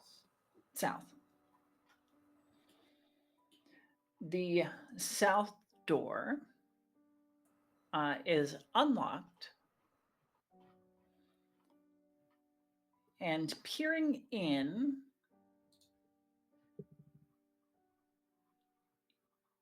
just at a glance, it looks to be some sort of trophy room for hunters. So you can see animal heads lining the walls of the room beyond.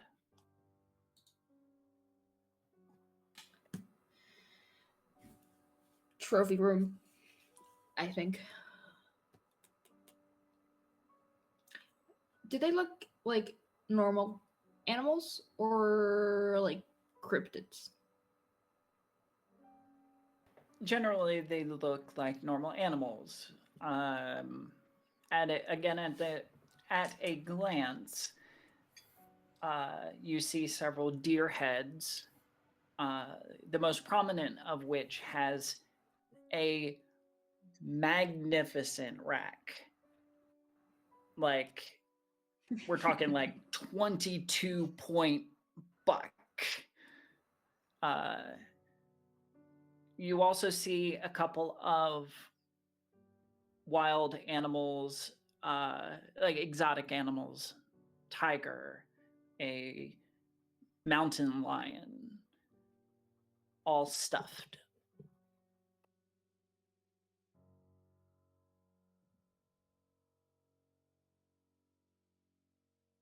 Do you guys want to? Do you want to check it out? Or We can take a look at what the other rooms are first. Then we can decide, I guess. true. I mean, That is is one this? magnificent rack, though. Yeah, that's what is that? Like a 22 point? 22 and a half, I would have said. It's impressive. Sadie's just gonna like walk to the next door. The next door opens into a hallway coated in shadow. I'm gonna be honest. I am getting tired of hallways. I'm. And shadows. The shadows here are weird. I can see in the dark, but I can't see through any of these. If this is a hallway, should we void. leave it till last? Should we check out the other door first? Yeah. All right, I'll go check the other door. Okay. Opening the door, you realize that it is a balcony.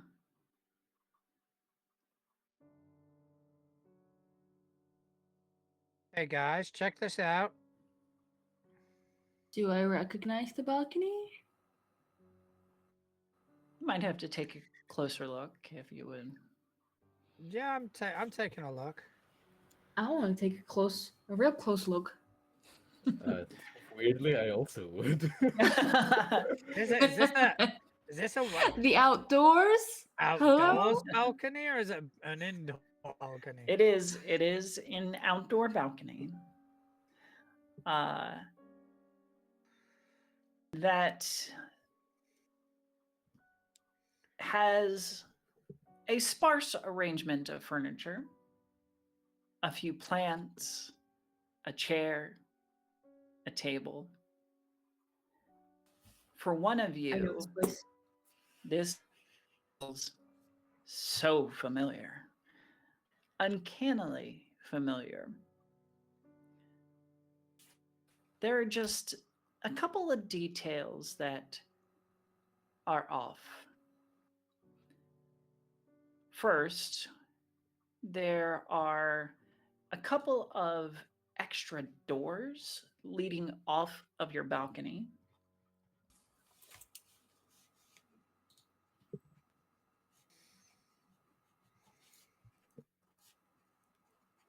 And further, the view is not as you remember it, Sadie. Instead of that beautiful, beautiful view that brought you some peace and serenity, it is replaced with a black sun rimmed in red that disappears behind black clouds. And you can't make out the landscape below, but it looks barren and desolate.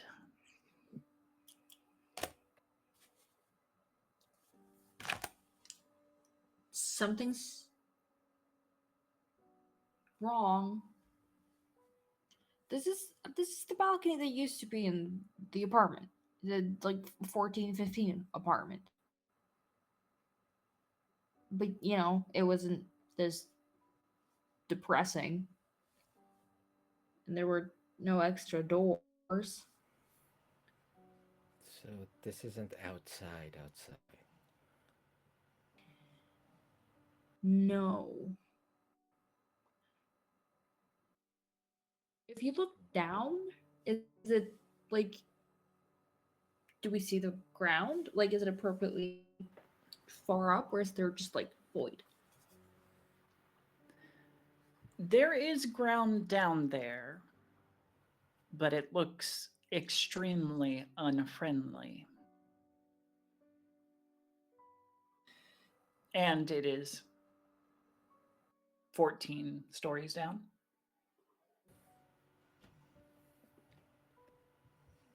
I wouldn't recommend parachuting out. This, Don't think that's good. why does the ground look dangerous?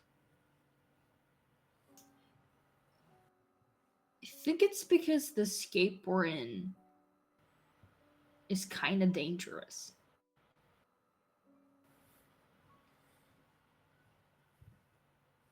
So, trophy room, doors, hallway. Light Out reading. of the balcony, there is one other door leading out.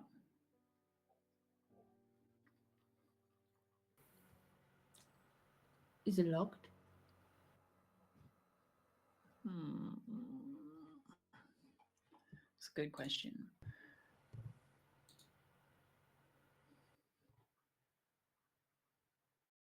It is not. Yeah, I'm gonna try it.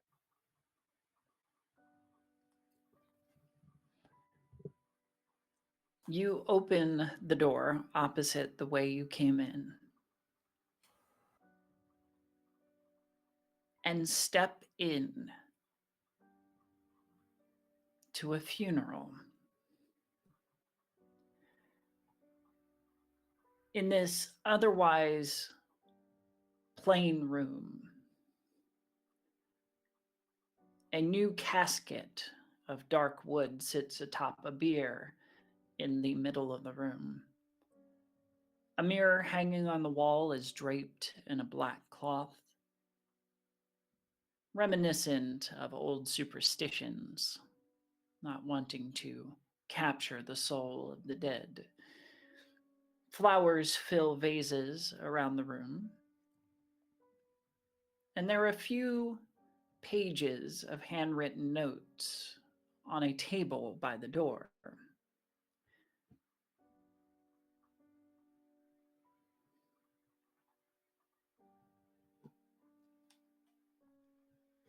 I want to go check the one of the notes or some of the notes. Are you all entering? Sure. Whose Yeah. funeral? Whose funeral is this?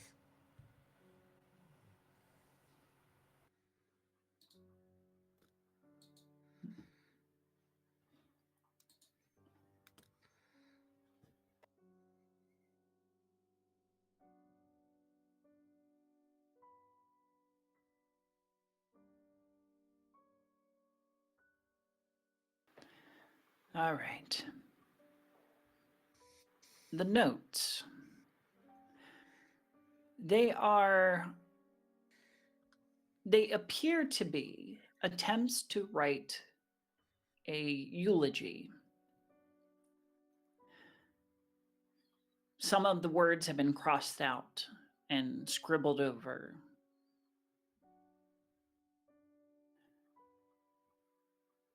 On the one page is eulogy. Um, when I think of my father was not scratched out. When I was asked to give this eulogy, my father was a strong man, a strict disciplinarian. He was, scribble, scribble, my beloved father taught me the value of dot, dot, dot.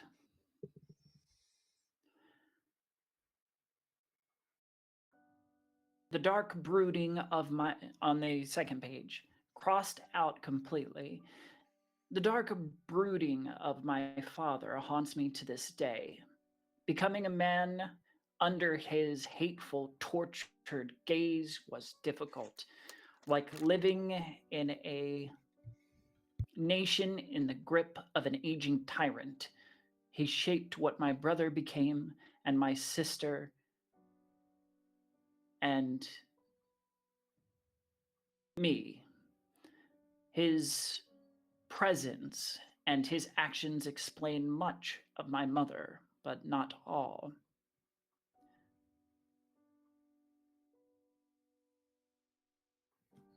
It is very hard to read this letter. Sorry. All right. Yeah, nope, that doesn't help much either. So it goes on for quite a bit, detailing a son whose upbringing was under the hateful hand of a rageful and abusive father.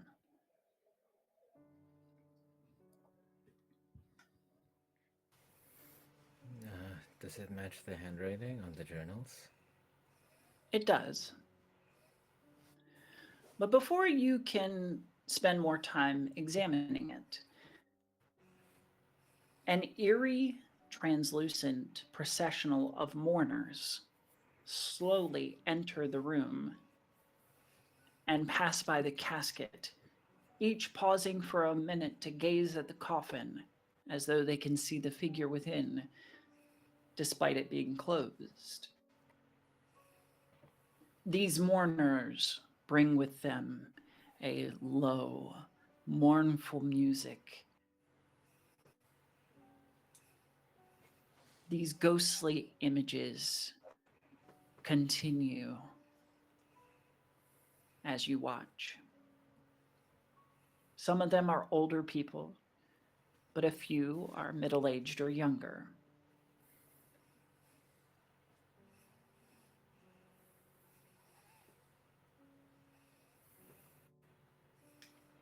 I kind of want to open that coffin. I swear to God, I was thinking the exact same thing.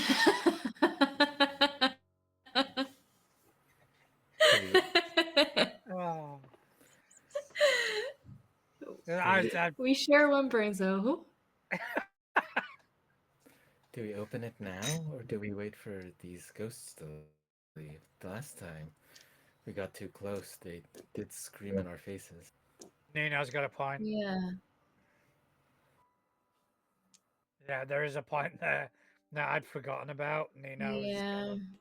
kind of nailed that.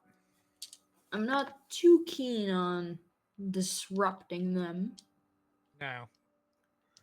Should we wait, or should we go check out one of the other doors and then come back and open this? We haven't searched the trophy room at all. No, I we have a haven't. feeling that these ghosts are gonna go away if we go away. Possibly. I just feel like they're. I feel like if we enter again, we restart something, you know? Or should we go check out the trophy room? Go check out the 3 rooms in the order we've opened them, and then by the time we get back, the ghost will have. Sure. I just don't think they're on the same timeline as us. Maybe not. Well, one of us could try leaving the room first, see if anything happens. I'm not sure splitting up is a great idea either. Well, no, not fully. Just over the boundary. Just see if anything happens when one of us leaves. Sure. Okay, do you want to step over the threshold? Sure. I'll step out of this room to see if anything happens. Sure. Now you're going back the way you came, correct? Yeah. All right. Just to note, there is another door opposite where you came in. And oddly enough, a much smaller blue door on the same wall opposite you. But stepping back onto the balcony, nothing changes. The processional continues. All right, that didn't seem to do anything. Does it look like the processional is like progressing, or does it seem like they're kind of just frozen there, like in the little waiting space? They it does progress. They the mourners as they come will stop and stand by the casket for a moment, peering into it before moving on. What? Nina will walk back inside and say, What if we wait our turn? If they're just, you know, if they're taking turns to look at the casket anyway." We can. Yeah, sure. Okay, so here's the thing. When it gets to my turn, I'm opening the casket. And if needs be, I'm gonna run. I'll be behind you. All right, Yeah. just so we're clear Okay. that if shit turns south, we are running. Yeah, yeah, we're leaving. All right, cool. Let's do it. Maybe we could try to be last. Yeah, I was thinking going last. Yeah, Yeah. we'll join in. Yeah, we'll join in last, and Great. pay our respects. Sure. So Event- I'll get in the queue. Yeah, the procession uh, is going to come to an end. Uh, a couple of younger individuals toward the back. They will stare into the casket on their turn, but then move away. So, Chaz, you're opening up the casket. Yup. Wonderful. It is one of those hinged two-part lids. So you can lift the shorter end to view the bust, essentially, chest up of Yeah. the corpse. And you open it up, and it takes you a moment to register what you're seeing before it sinks in and stabs at you. You are looking at your own corpse laying in state.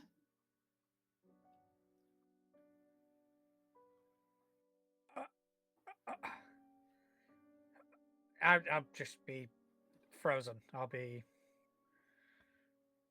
don't know how to process this information.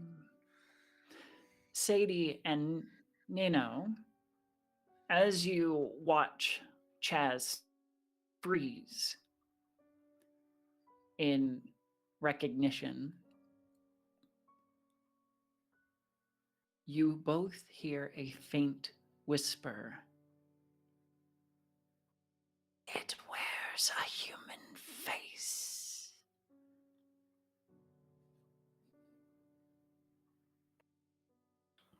Do we also see Chas in the coffin?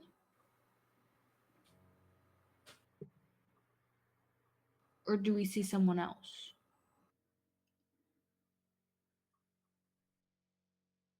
Hmm.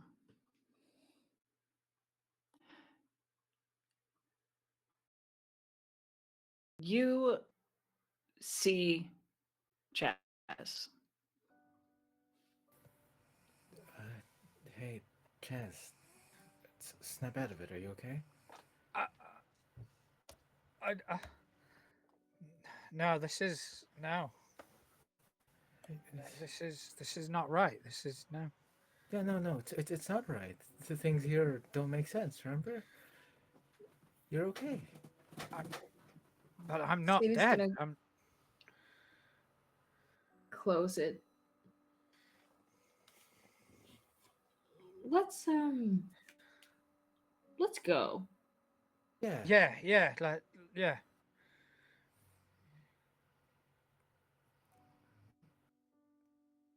Can I? Do I know where that whisper came from? Or no, it was just like passed by my ear It and was then nothing. disembodied, yeah. Okay.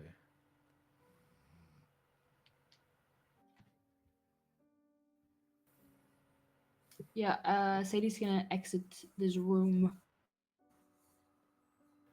Yeah, Are you let's. going back out the way you came, or are you going through the door opposite?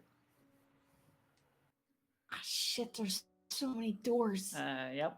I might as well keep going through Uh, this one before we go back to the trophy room, right? okay.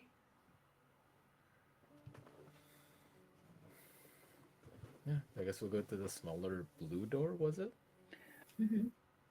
The smaller blue door is locked.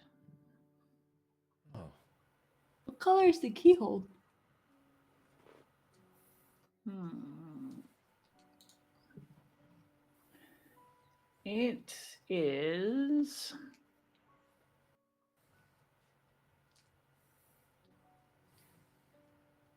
looks to be a glassy substance. Uh, I'm gonna see if Chas is a little bit like further away from the coffin. Then I wanna open it again and see A, if it's still him, and B, if there's a key somewhere in there. A, yes, it is still him. And B, no.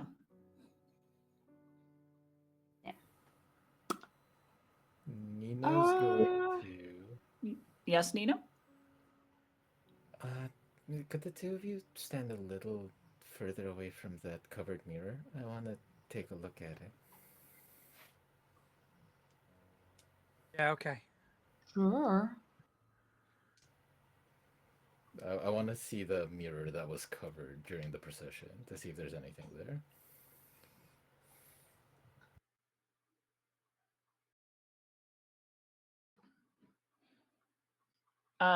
You're gonna pull the curtain off. Yeah, I'm just gonna. I'm not gonna pull it off fully. I'm just gonna Hmm. like lift it a little bit to take a look. Gotcha. Uh, it is a large ornate mirror, perfectly silvered, but otherwise unremarkable. Okay, I'll put the curtain back down and go back to the others. Okay. You said the keyhole looked like glass, so I thought the mirror might have something to do with it. It's just, they say the mirror captures the dead, so. Can we leave this? Can we go to one of the other rooms? Yeah, let's leave. Let's go to the trophy Yeah, room. yeah, let's look at that rack. Yeah, I need to look at a good rack to cheer me up. yeah, remember that Yep. fantastic rock, bud? So you're going back through the balcony, through the library to the trophy room. Yeah. Yes. All right. Very cool. You make the trek back, passing through the balcony, through the library, and into a room of death, to be certain. This room is a taxidermist's pride, with animal heads mounted across the walls and smaller stuffed beasts displayed on tables and the floors. A pair of hunting rifles hang above the fireplace, which is dark and cold. The floor is covered in bearskin rugs. The most striking specimen, as you saw from the door, is mounted on the wall directly opposite the fireplace. It is the head of an impressively large buck with antlers rising up in an almost impossibly massive and intricately tangled crown.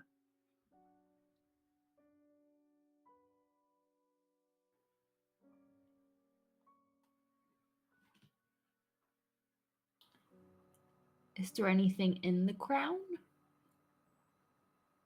going to approach it? Yeah. As you approach, the buck that you are intent on examining lets out a ghastly roar, and its neck begins to stretch and elongate, that massive rack rising towards you. I need everybody to roll me a defense. God damn.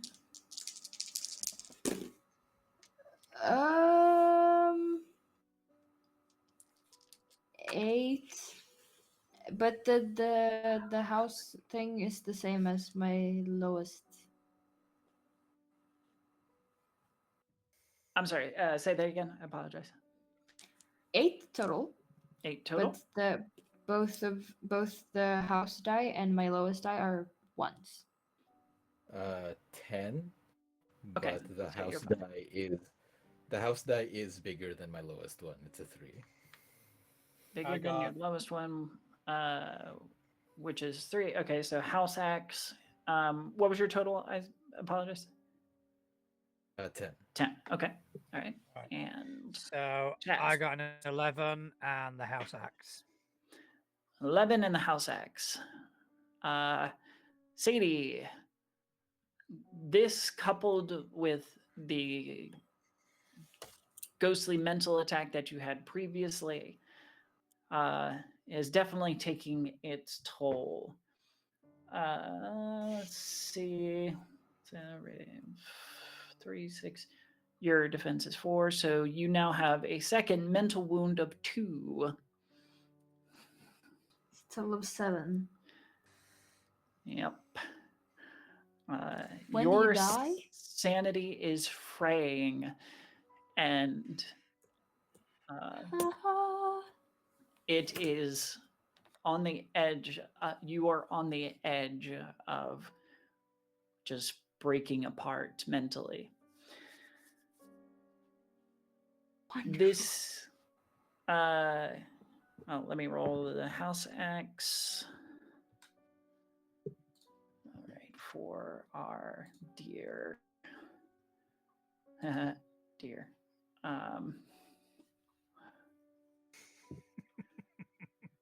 Ooh. Beyond this room,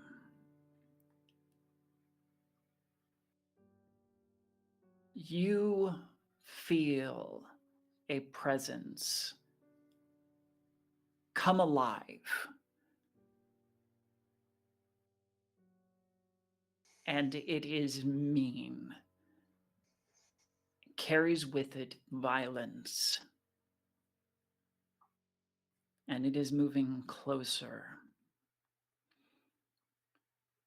It's almost as if your father, regardless of who they were in actuality, was shouting your name,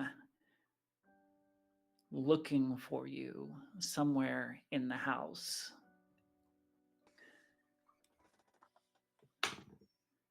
And then we had one more fail, right? And Nino, you failed as, or like the house axe on yours as well, right? House acted on mine. And both of yeah. us, yeah. Mhm.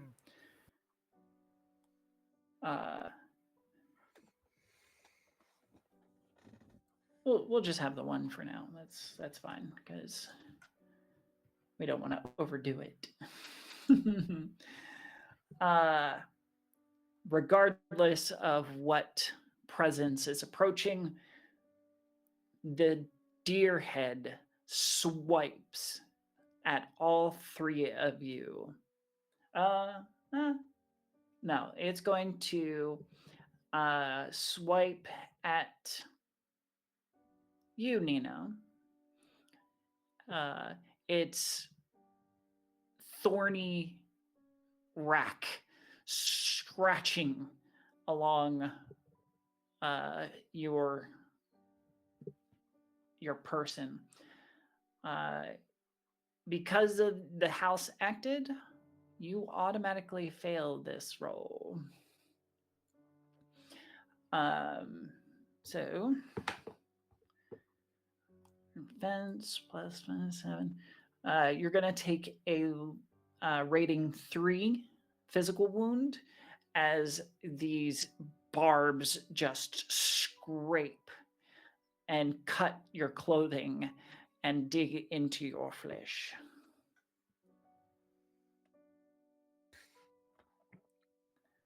Seeing Nino get hurt, I would launch at this deer head and try and grab onto the antlers to try and subdue it in a way, as stupid as that sounds. Oh, yeah, sure. Give me an attack. So again, same thing. 2d6, house die, and your rating.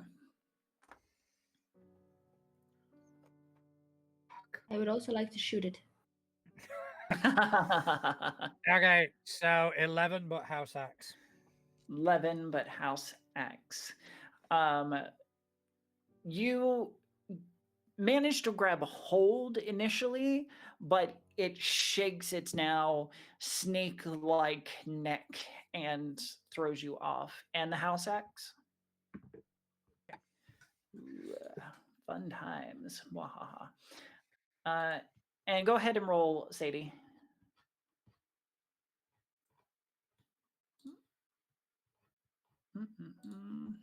Finally, a half decent roll. 11, and the house does not act. Woohoo! Bitch. Sorry, the house was a bitch, not you guys.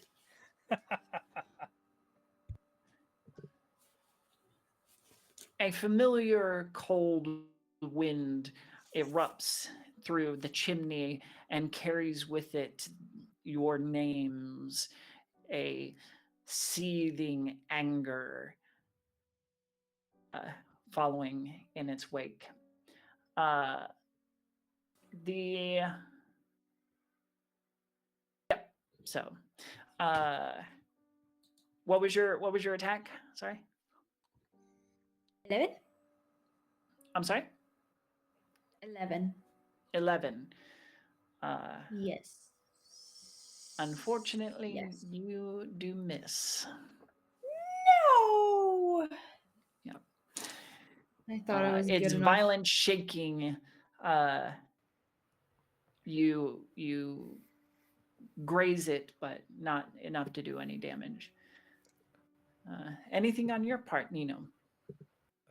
As Nino is bleeding, as a gunshot is like fired in the room, and I think as he sees like Chaz like thrown off of this thing, I think Nino is going to start to like hyperventilate as like moths start coming out of the sides of like the mask that he's wearing, Mhm. and I would like to attempt a prophecy. Ooh. What would this prophecy be? Uh, you are drawn to large disasters and are often the harbinger of them yourself. While you are in a location, I can attempt to create a disaster. I have to succeed to do that, and depending on how Okay. well I do, I can choose parts of what this disaster is, not the whole thing. Okay. All right. Go ahead and give me a roll. Yeah. All right. We'll see what happens.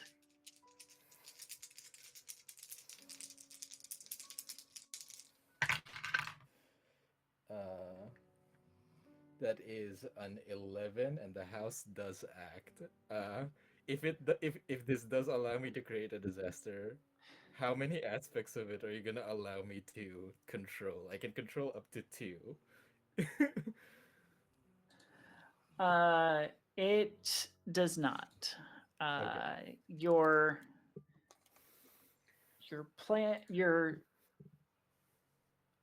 predictive ability fails you in this moment. as this creature is insanity and chaos. Okay. All right. So nothing happens on the house act. So, but the deer is going to lash out again, this time at Chaz. Okay, question. Yeah. So, Chaz, you can go ahead and roll. Yes, go ahead. Before that, if I bargain to take the 3 from the house, would that make a difference or no? What would that put you at? It would put me at 12. That actually will. Okay, I'd like to bargain. I love that. That's so great. All right, give me 1 second. Let's see. Constant threshold nature of the house. No, that's not it. There's so many articles and they're just kind of split up into different things.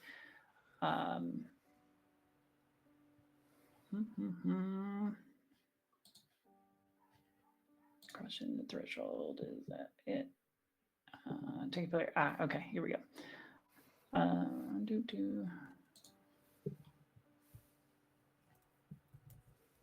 Use the house die.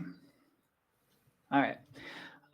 Call upon the house for aid, either consciously or subconsciously. If the character does that, the house die is added to the result.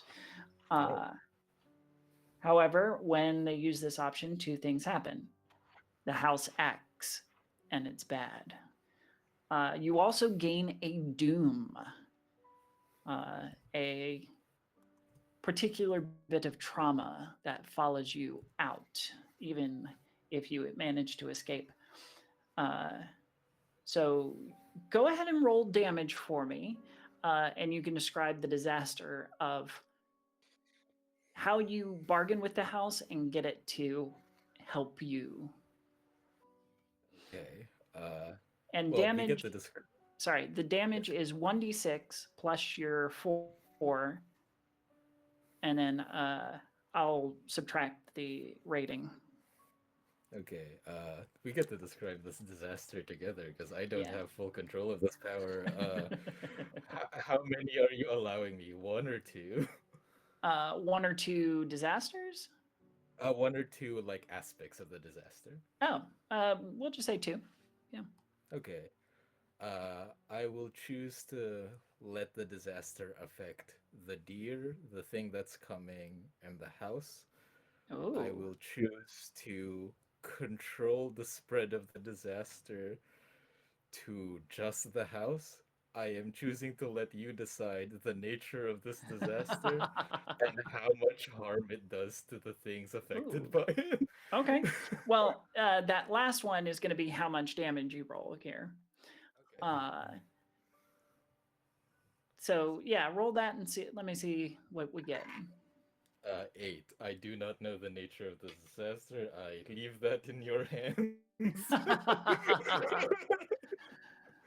Oh, let's see. Nature of the disaster.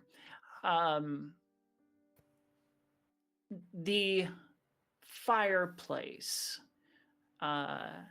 somehow catches flame from that dark or that cold wind that blew in, and the blue flames that erupt from it catch the long serpentine brown furred neck of the deer and begin to burn it. It is not destroyed, but it is burning and wounded. You can hear throughout the house similar explosions of flame and a roar of anger.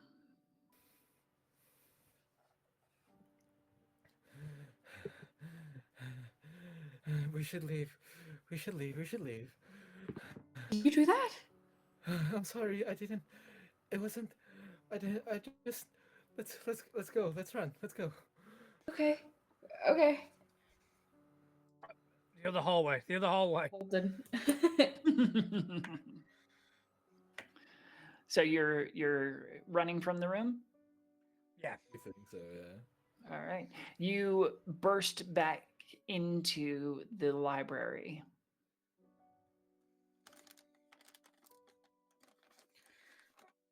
Are you okay, Nino?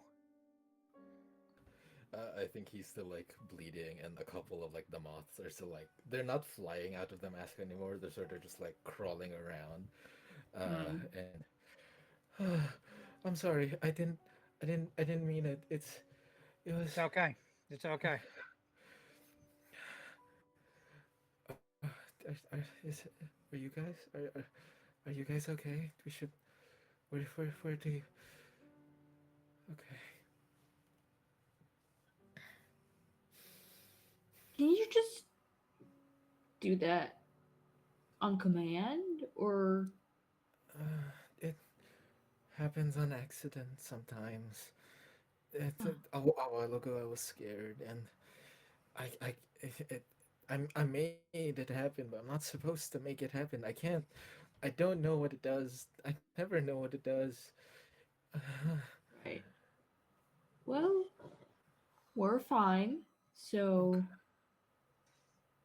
let's take the win and go into the dark hallway.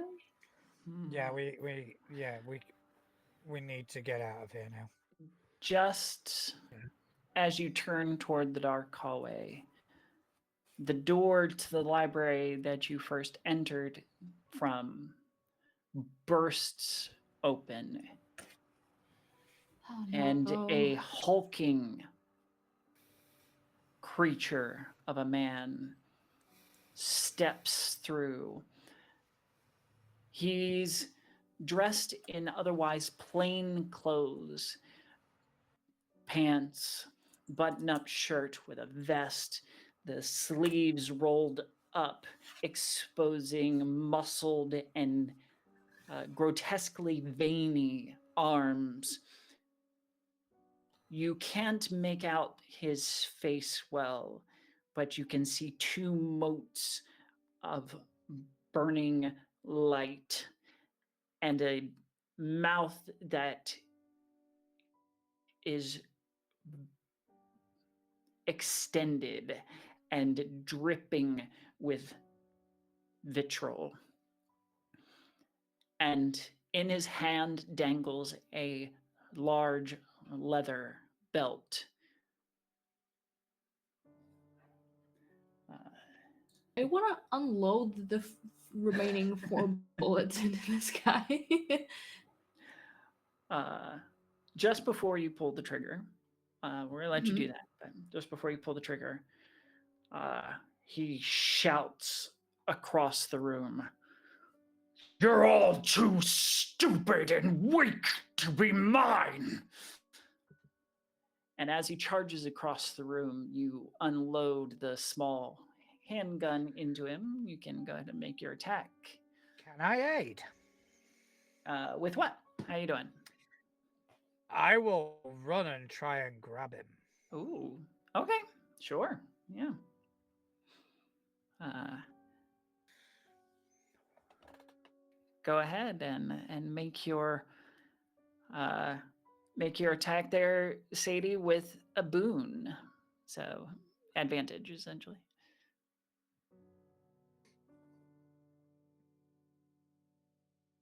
You're muted. Sorry. 6 plus 5 plus 4. Very 15. nice. That is going to hit. If you will, please go ahead and roll your damage, which is d6 plus your 4. Just one single d6. Yep, that's it. 5 plus 4. So 9. 9. The bullets. No, I'll go ahead and roll a second one because we're gonna do since you're doing essentially multiple attacks. Is this one assisted as well? Oh no, just the damage. So just roll another d6. Oh, just another damage.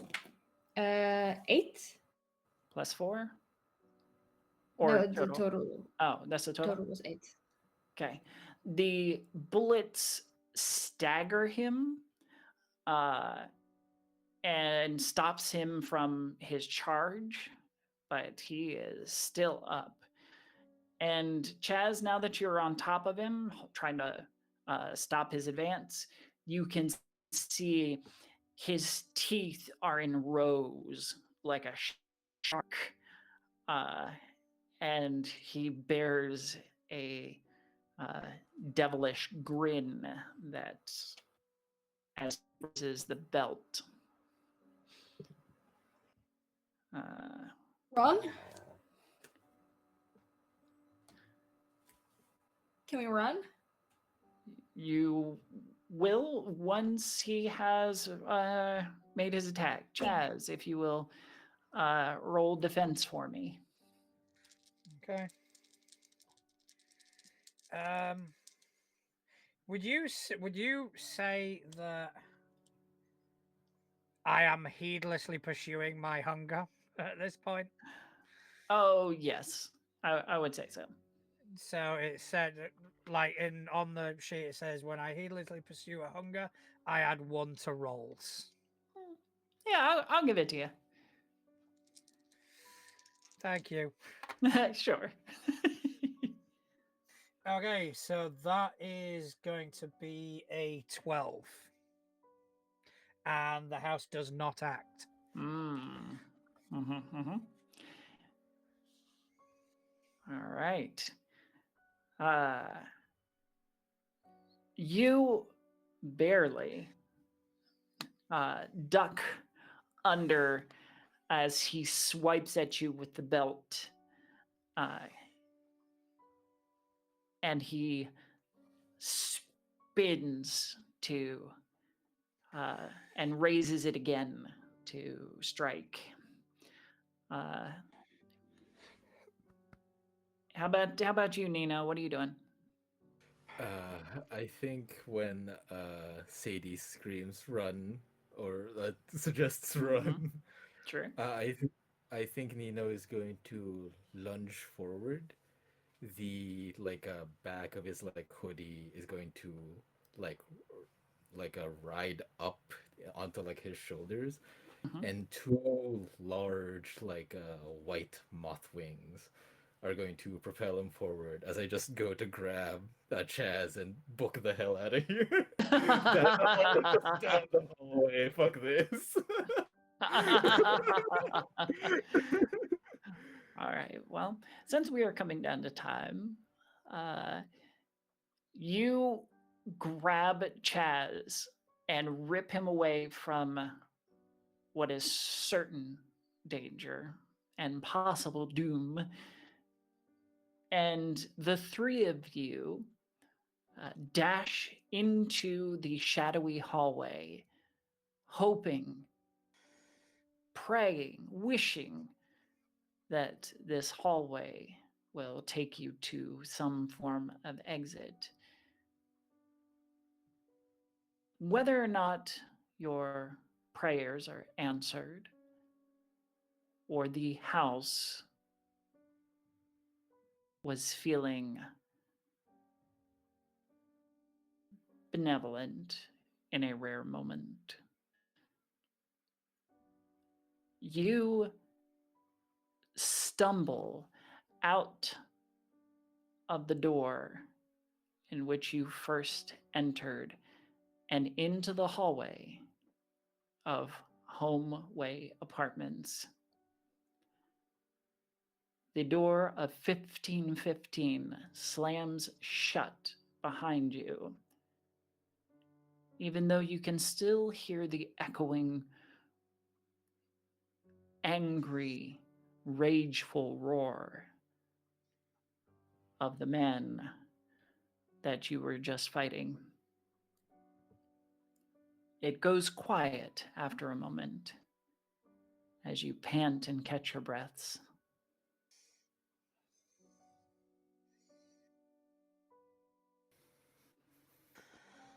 Talk about Saved by the Bell. We did it. That's What? What?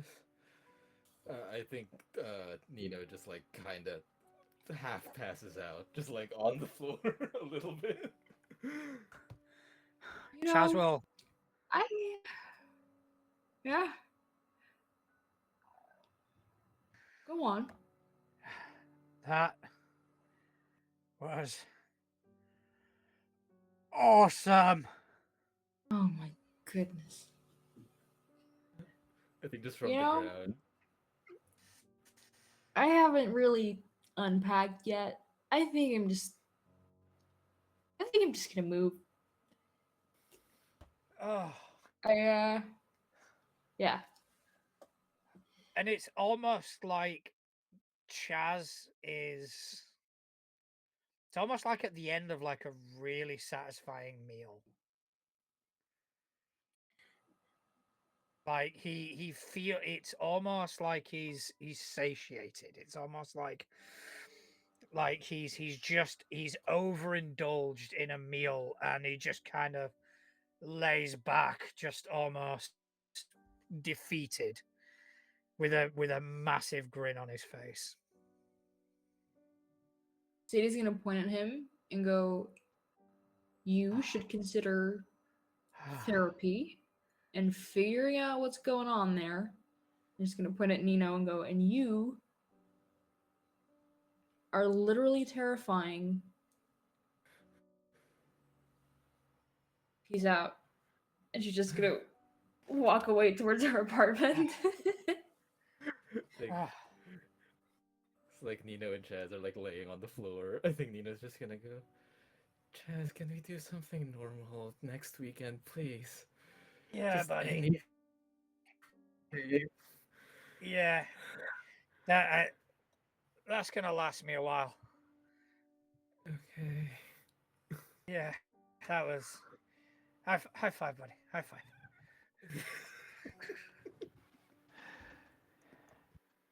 As the two of you celebrate on the floor and collect yourselves, you will note before you leave that the door to 1515 is still there and small cracks have begun to spider web out from the door frame as if reaching out toward further neighboring apartments. And there is something there, a feeling, a thought external to yourselves that says two things. This is the house that hungers, and this house hates you.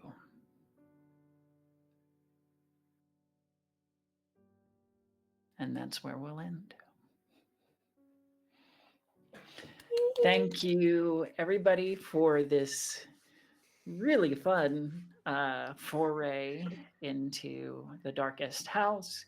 I recommend that if you're interested in games like this, definitely go check it out. Um, yes, are some spoilers that we've covered here, but there is so much more to this house than these players were able to get through. Like lots and lots more. So I definitely recommend you check it out if you are interested. It is called The Darkest House. Let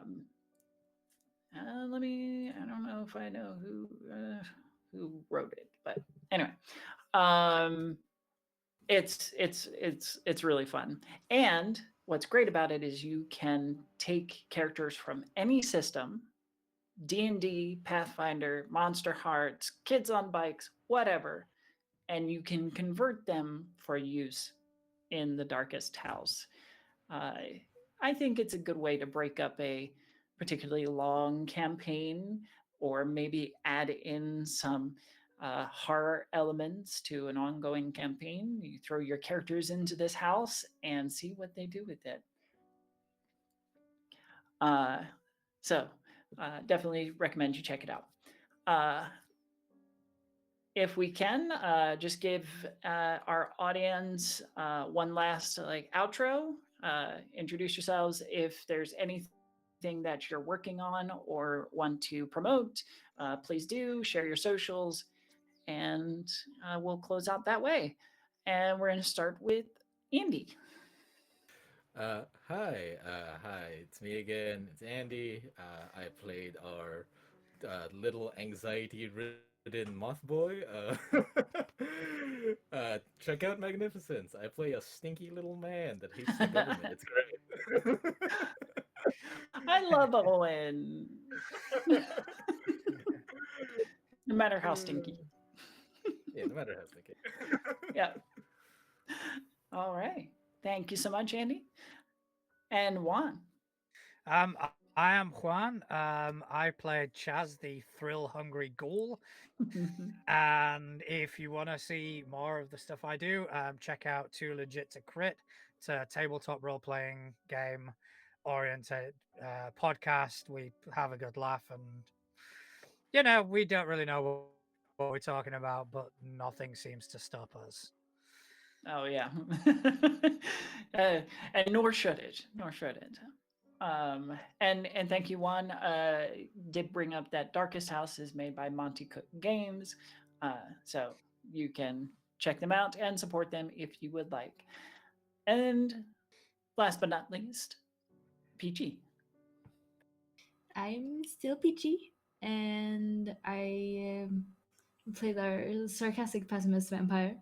And I don't have a lot going on right now. I draw art over at Peachy Draws Art, Peachy with an IE. And yeah, I'm working on some commissions for some upcoming podcasts, which is fun. But that's all for me. Wonderful. And I have been your narrator, facilitator, host tonight, Mistress Winter. You can find me at gmistresswinter on most socials. You can also find me as the host and MC of All Our Faults, a Monster Hearts 2 actual play podcast on the Tabletop Tailspinners Network, as well as playing the very abrasive Suda in Magnificence, along with Olwen over there. Uh, Also part of the Tabletop Tailspinners Network. So if you're interested in learning more about that, go check us out. I believe we have a link tree somewhere. But thank you all for watching. We hope that you'll come back and support more of TTN and these wonderful players that we get to hang out with. Until then, I hope you have a properly scary little season if you're into that, and enjoy the rest of your fall. Have a good night. Bye. Have a good night.